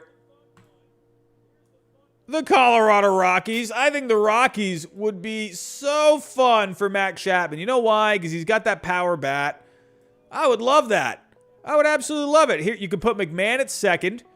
Okay, you can put Rogers at short. And Matt Chapman will go to third. I think that would actually be great. Oh, that would be a great power bat. And then you're getting that defensive, that good defensive third baseman who he's right there with Nolan Arenado, but he's going to cost you a lot less. So let's go here. You know what? I'm going to start off with the Rockies first. That has me, that power bat in Colorado. I think that would actually make a ton of sense. Here we go. Here we go. Oakland. Let's go. Sharing the screen. Where are we at here? Rockies. Yeah, BW fan. Okay, so yeah, probably not Vanasco. But yeah, that's what I'm thinking. You know, you got some guys down there, maybe even Lowe too. I think they would get rid of a Nate Lowe in the right trade. I think they like him, but I'm going to talk about that in a second. Just hold on a second. Let's talk about the Rockies here for Matt Chapman. I think that he would be great. But can the Rockies do it? Can they put together a package? The Rockies right now, they are the 26th ranked farm system. So they need to be rebuilding that farm. And that's another reason why, you know, they got rid of a Nolan Arenado, because it was too much money on their payroll, and they need to focus on rebuilding that farm. So, and they got prospects in that deal. So, here we go. Matt Chapman. Let's pull up Matt Chapman. Chapman's only going to cost you $24 million. So the Rockies, I think they might have something. Let's check Matt Chapman. I believe he has 2 years of control. I don't think he's a free agent after this year. I think it's after next season. So yeah, he's got 2 more seasons. So that'd be pretty nice for the Rockies. I think the Rockies could shock some people. I think they could shock some people. I think they could actually do pretty good. I like some of those players on the Rockies. I think they need to try and get more pitching if you can. But I digress. The power bat of a Matt Chapman in Colorado, I think that would be awesome. But let's take a look here. Rockies, what would you have to give up here? Colorado, what kind of prospects you got? You got Zach Veen, Benny Montgomery. You're not getting rid of those guys. Probably not Ryan Rollison. He actually, I think he did pretty... no, he did not. He actually did not do very well. In AAA, he did terrible. Ooh. So, yeah, maybe not him. I don't know. But I think they probably want to hang on to a pitching prospect. Whatever. Maybe you could part with him. Rollison right now, he's got a 10.2. I don't know. Let's do... Who else we got here? Michael Toglia. That could be something. Hit 22 home runs. Huh. Well, I mean, if you're going to trade Matt Olson, well, okay. Well, maybe that could be your first baseman of the future. And then you're pretty close. And let's do Rollison. Bada bing, bada boom. Look at that. Rollison and Toglia. Let's do that trade. Why not?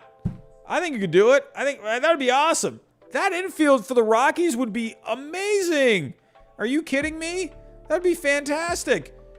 Matt Chapman, Brendan Rodgers, Ryan McMahon, CJ Cron. I mean, that's a lineup right there. That's pretty good. Now, Rolison, I know I see you in the chat, Blade.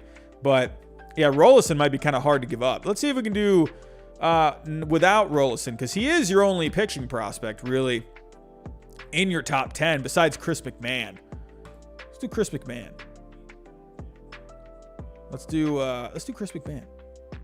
Wait, no, that's not him. It's this one. Maybe let's do Chris McMahon. And I forgot the Rockies drafted Jaden Hill.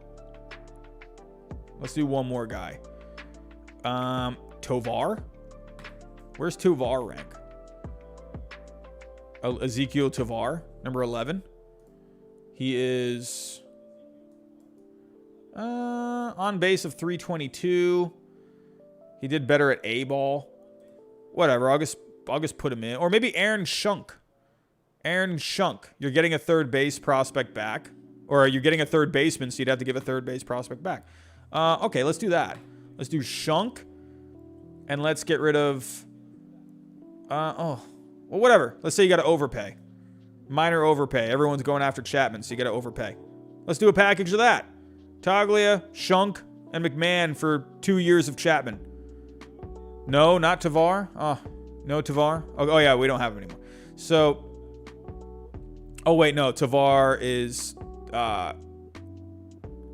Ezekiel Tovar. That's right. Yeah, okay, I have him off. So, yeah. I think that would be fun, man. Tell me that's not fun. Matt Chapman with Colorado.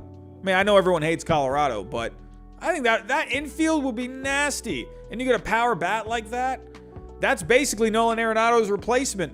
You know, maybe you're not getting as much batting average, but you are getting a good, one of the, probably the best arm or the best glove at third base in the game besides Nolan Arenado. You're getting 25 to 30 home runs. I don't know. If I was a Rockies fan, I'd be pumped for that. I would be so pumped. And you're losing Trevor Story and you're getting a bat back. I'm telling you, look out for the Rockies. I think they could make some noise next year. I know you all might think I'm nuts, but I think they could. If you add a guy like this, I think you got yourself back in the game. So let's take a look here. Who else did I have for Mr. Matt Chapman? I think the Marlins would be a really nice fit. You do have Brian Anderson there, but if you do get the universal DH, you could essentially just get those two guys. Honestly, I know. I talked about the Diamondbacks a lot. You guys hate me. I've said the Diamondbacks like a million times on this, but that really could be an upgrade over Rojas. I think the Blue Jays, that would be really nice. That'd be a nice power bat to bring in to replace Semien. I think with the Mets, I just feel like with the Mets, you got so many guys there already. You got guys all over the place. You got J.D. Davis. You got McNeil. You got Cano back.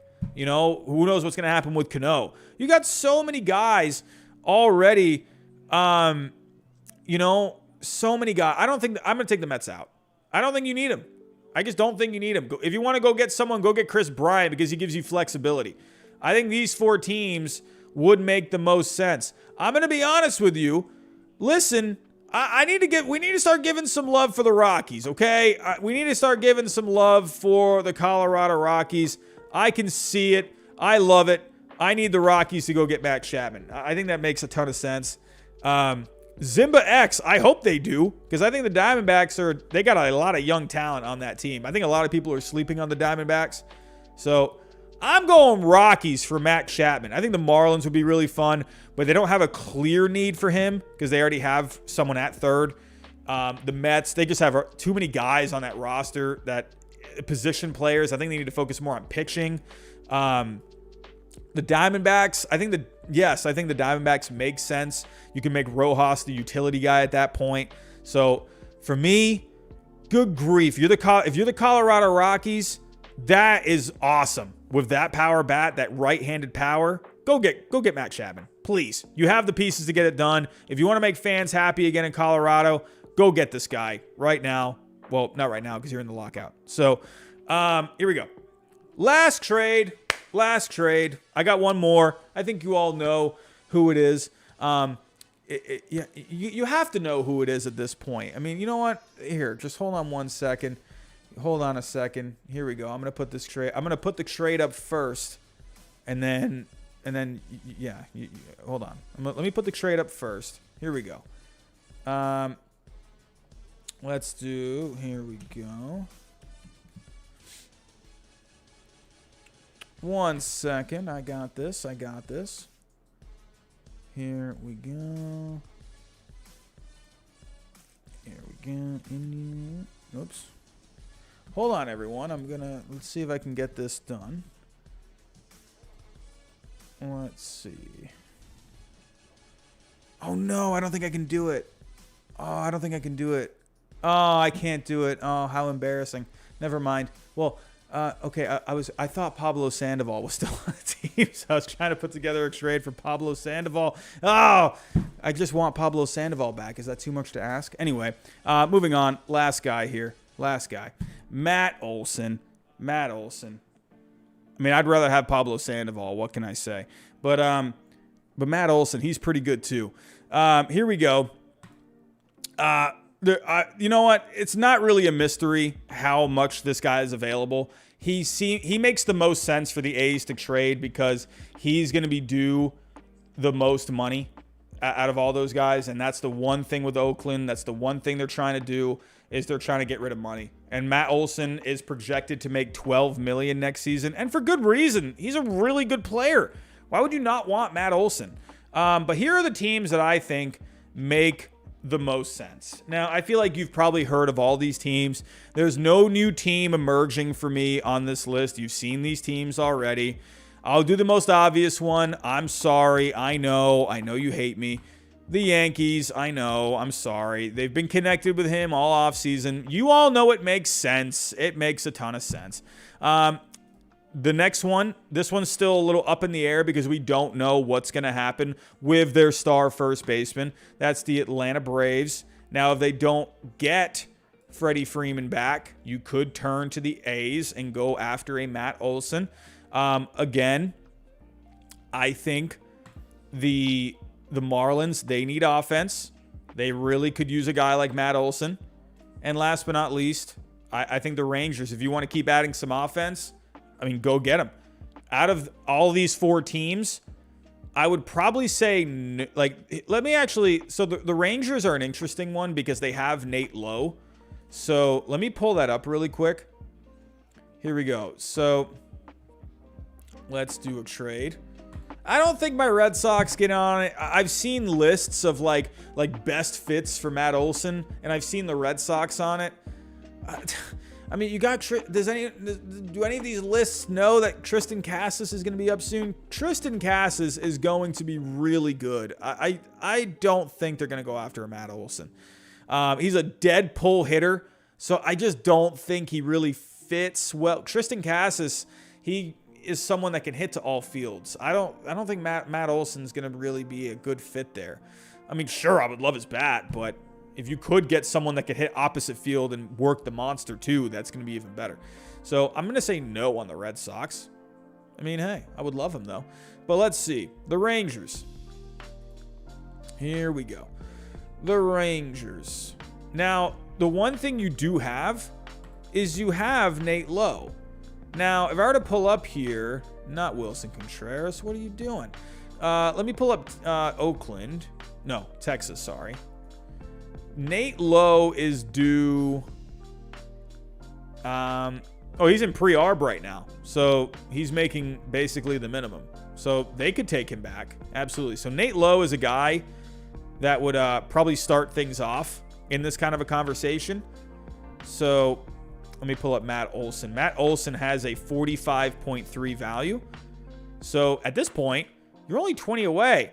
But here's the advantage that the Rangers have. Again, we talked about those infield prospects.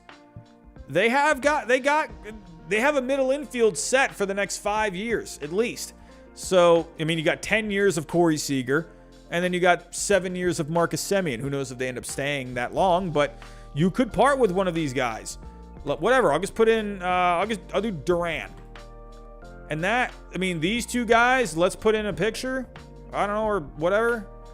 Let's do I don't know. Let's go to the Rangers. Who was that one guy? Yeah, Vanasco. How did he do last year? Oh, he was really good last year.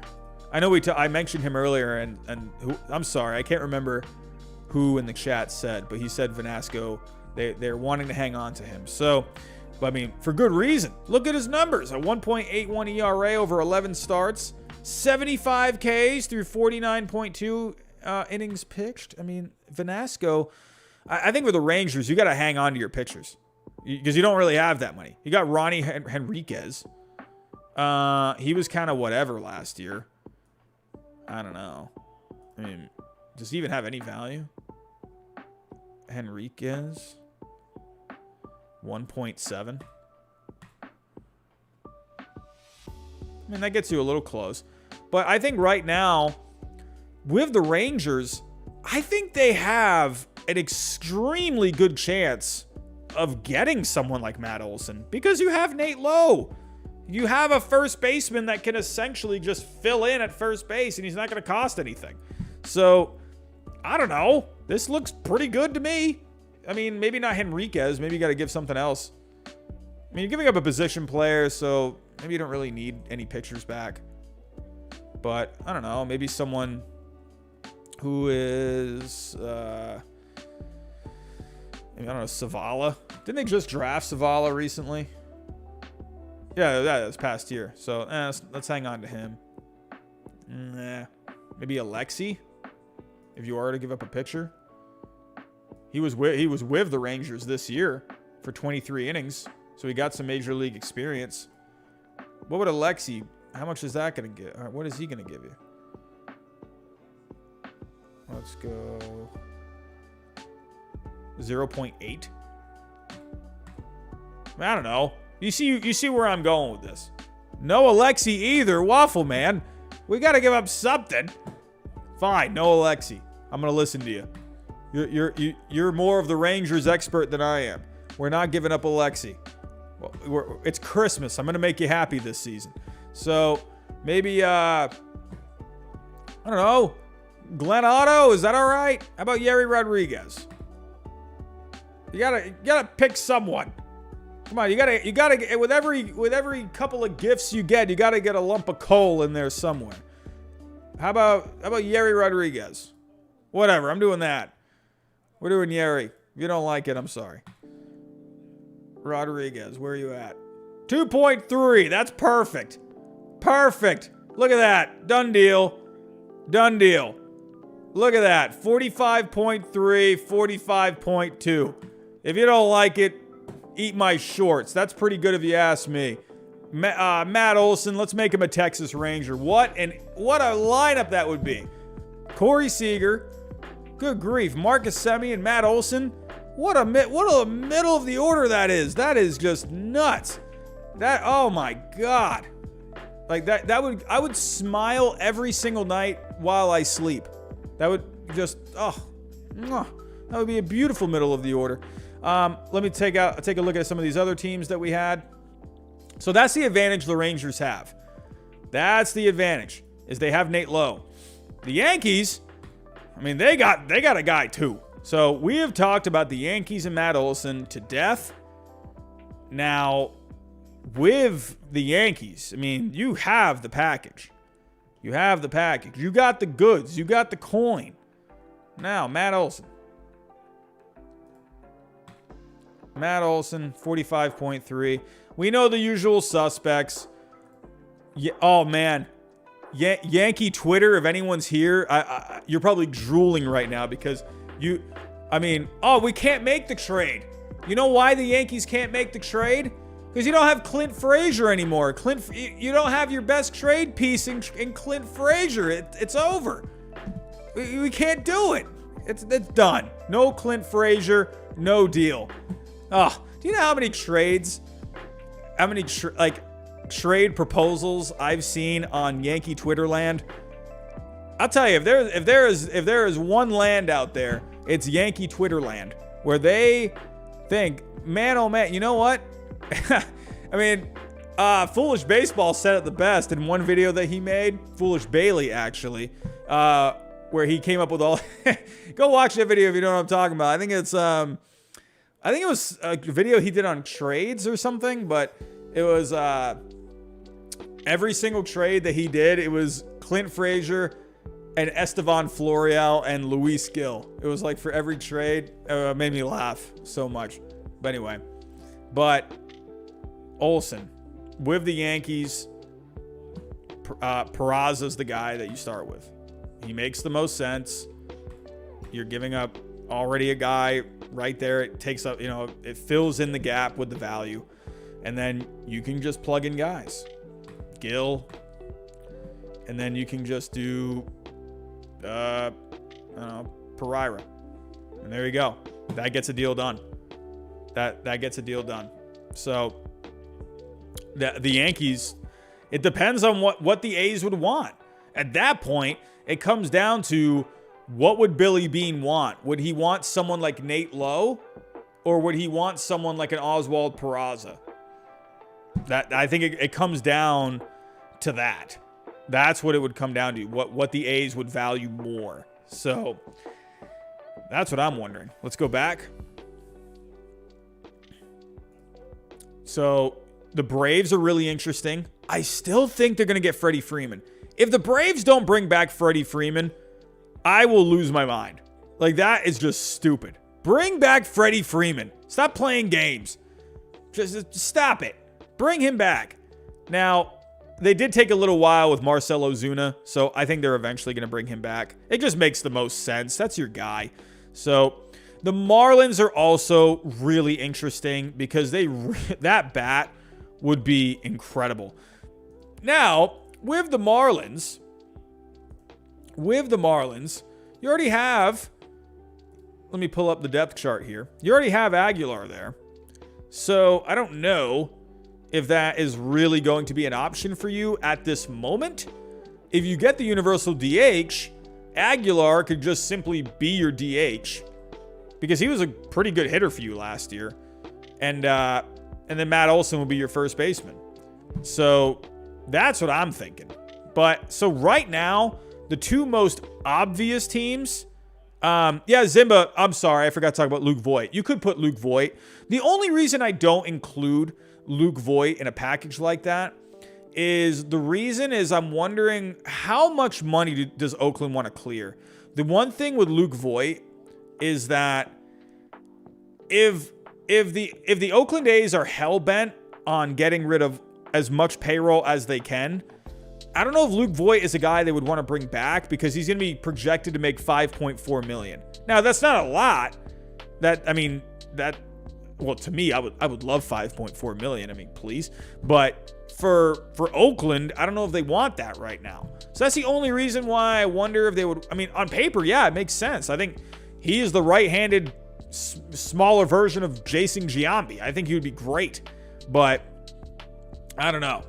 To me, I think it comes down to the Rangers and the Yankees. I think these two teams are the best fits. And I think now the one thing, I don't know, I would call this pretty dead even at this moment. I don't know. Because Oakland, with the Rangers, you're getting a first baseman in return. But with the Yankees, in that trade scenario that we did, you would be getting Peraza in return. If I'm looking at Oakland right now, with their shortstop prospects, you did just draft Max Muncy. No, not Max Muncy on the Dodgers. I mean Max Muncy, the shortstop. But he's really far away. You have Nick Allen. Nick Allen could essentially fill in there. He's not really much of a power bat. So, I don't know. He's just not much of a bat. But he's really good in the field. So you could have Nick Allen eventually. Last year, he did have a 346 on base. And he did hit 288. He had 6 home runs. So you do have someone like him who could play shortstop sooner rather than later. So, honestly, I wonder at this point if maybe the win goes to the Rangers here. Let me pull up the one more time for Oakland. Because, I mean, at this point, if you're looking at first baseman, I mean, you don't really have... I mean, tends to be a lot... I mean, you don't really end up having, like, top first base prospects usually. I mean, guys can tend to just move around, too, and then just fill in at first. But with the... Where is it? Oh, I'm losing my mind. There it is. With Oakland right now, I mean, you could have one of these guys maybe play first. I don't know, though. But, I don't know. To me, I think right now, because you have someone like Allen down in the minor leagues, I think right now, if I were to go with something, I'll go with the Rangers. I would. I know the Yankees seem like the fun one, but I would go with the Rangers right now. Right now. I think the Marlins could be really fun. I think that would be awesome for their lineup. The Braves, if they don't get back Freddie Freeman, I think he would make a ton of sense because obviously you're basically getting the same exact thing.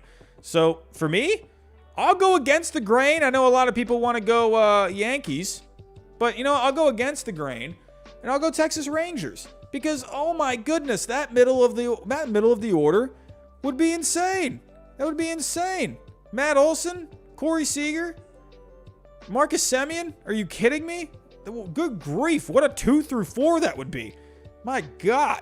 Anyway, but that's all I have for tonight, everyone. I hope I was able to put together at least some okay trade packages for you tonight. I have used baseball trade values to death tonight. I think I need a little break from the trades. I am going to be live again tomorrow morning. Yes, I'm going to be live again tomorrow morning. And I'm probably not going to be live tomorrow night because I'm going to go see Spider-Man tomorrow night. I'm actually very excited about that because I've been hearing some good things about Spider-Man. So I'm going to do a morning stream tomorrow. So please be on the lookout for that. Probably around maybe 10:30 or so. That sounds like a good time, maybe 10:30, 11.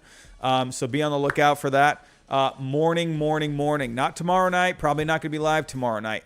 Maybe I could put out a video tomorrow at some point, but probably not live tomorrow night because I got to go watch the Spider-Man. I got to watch him do his thing. So, everyone, I want to thank you for coming out tonight. I want to thank you for listening to my potato brain think through all these trades.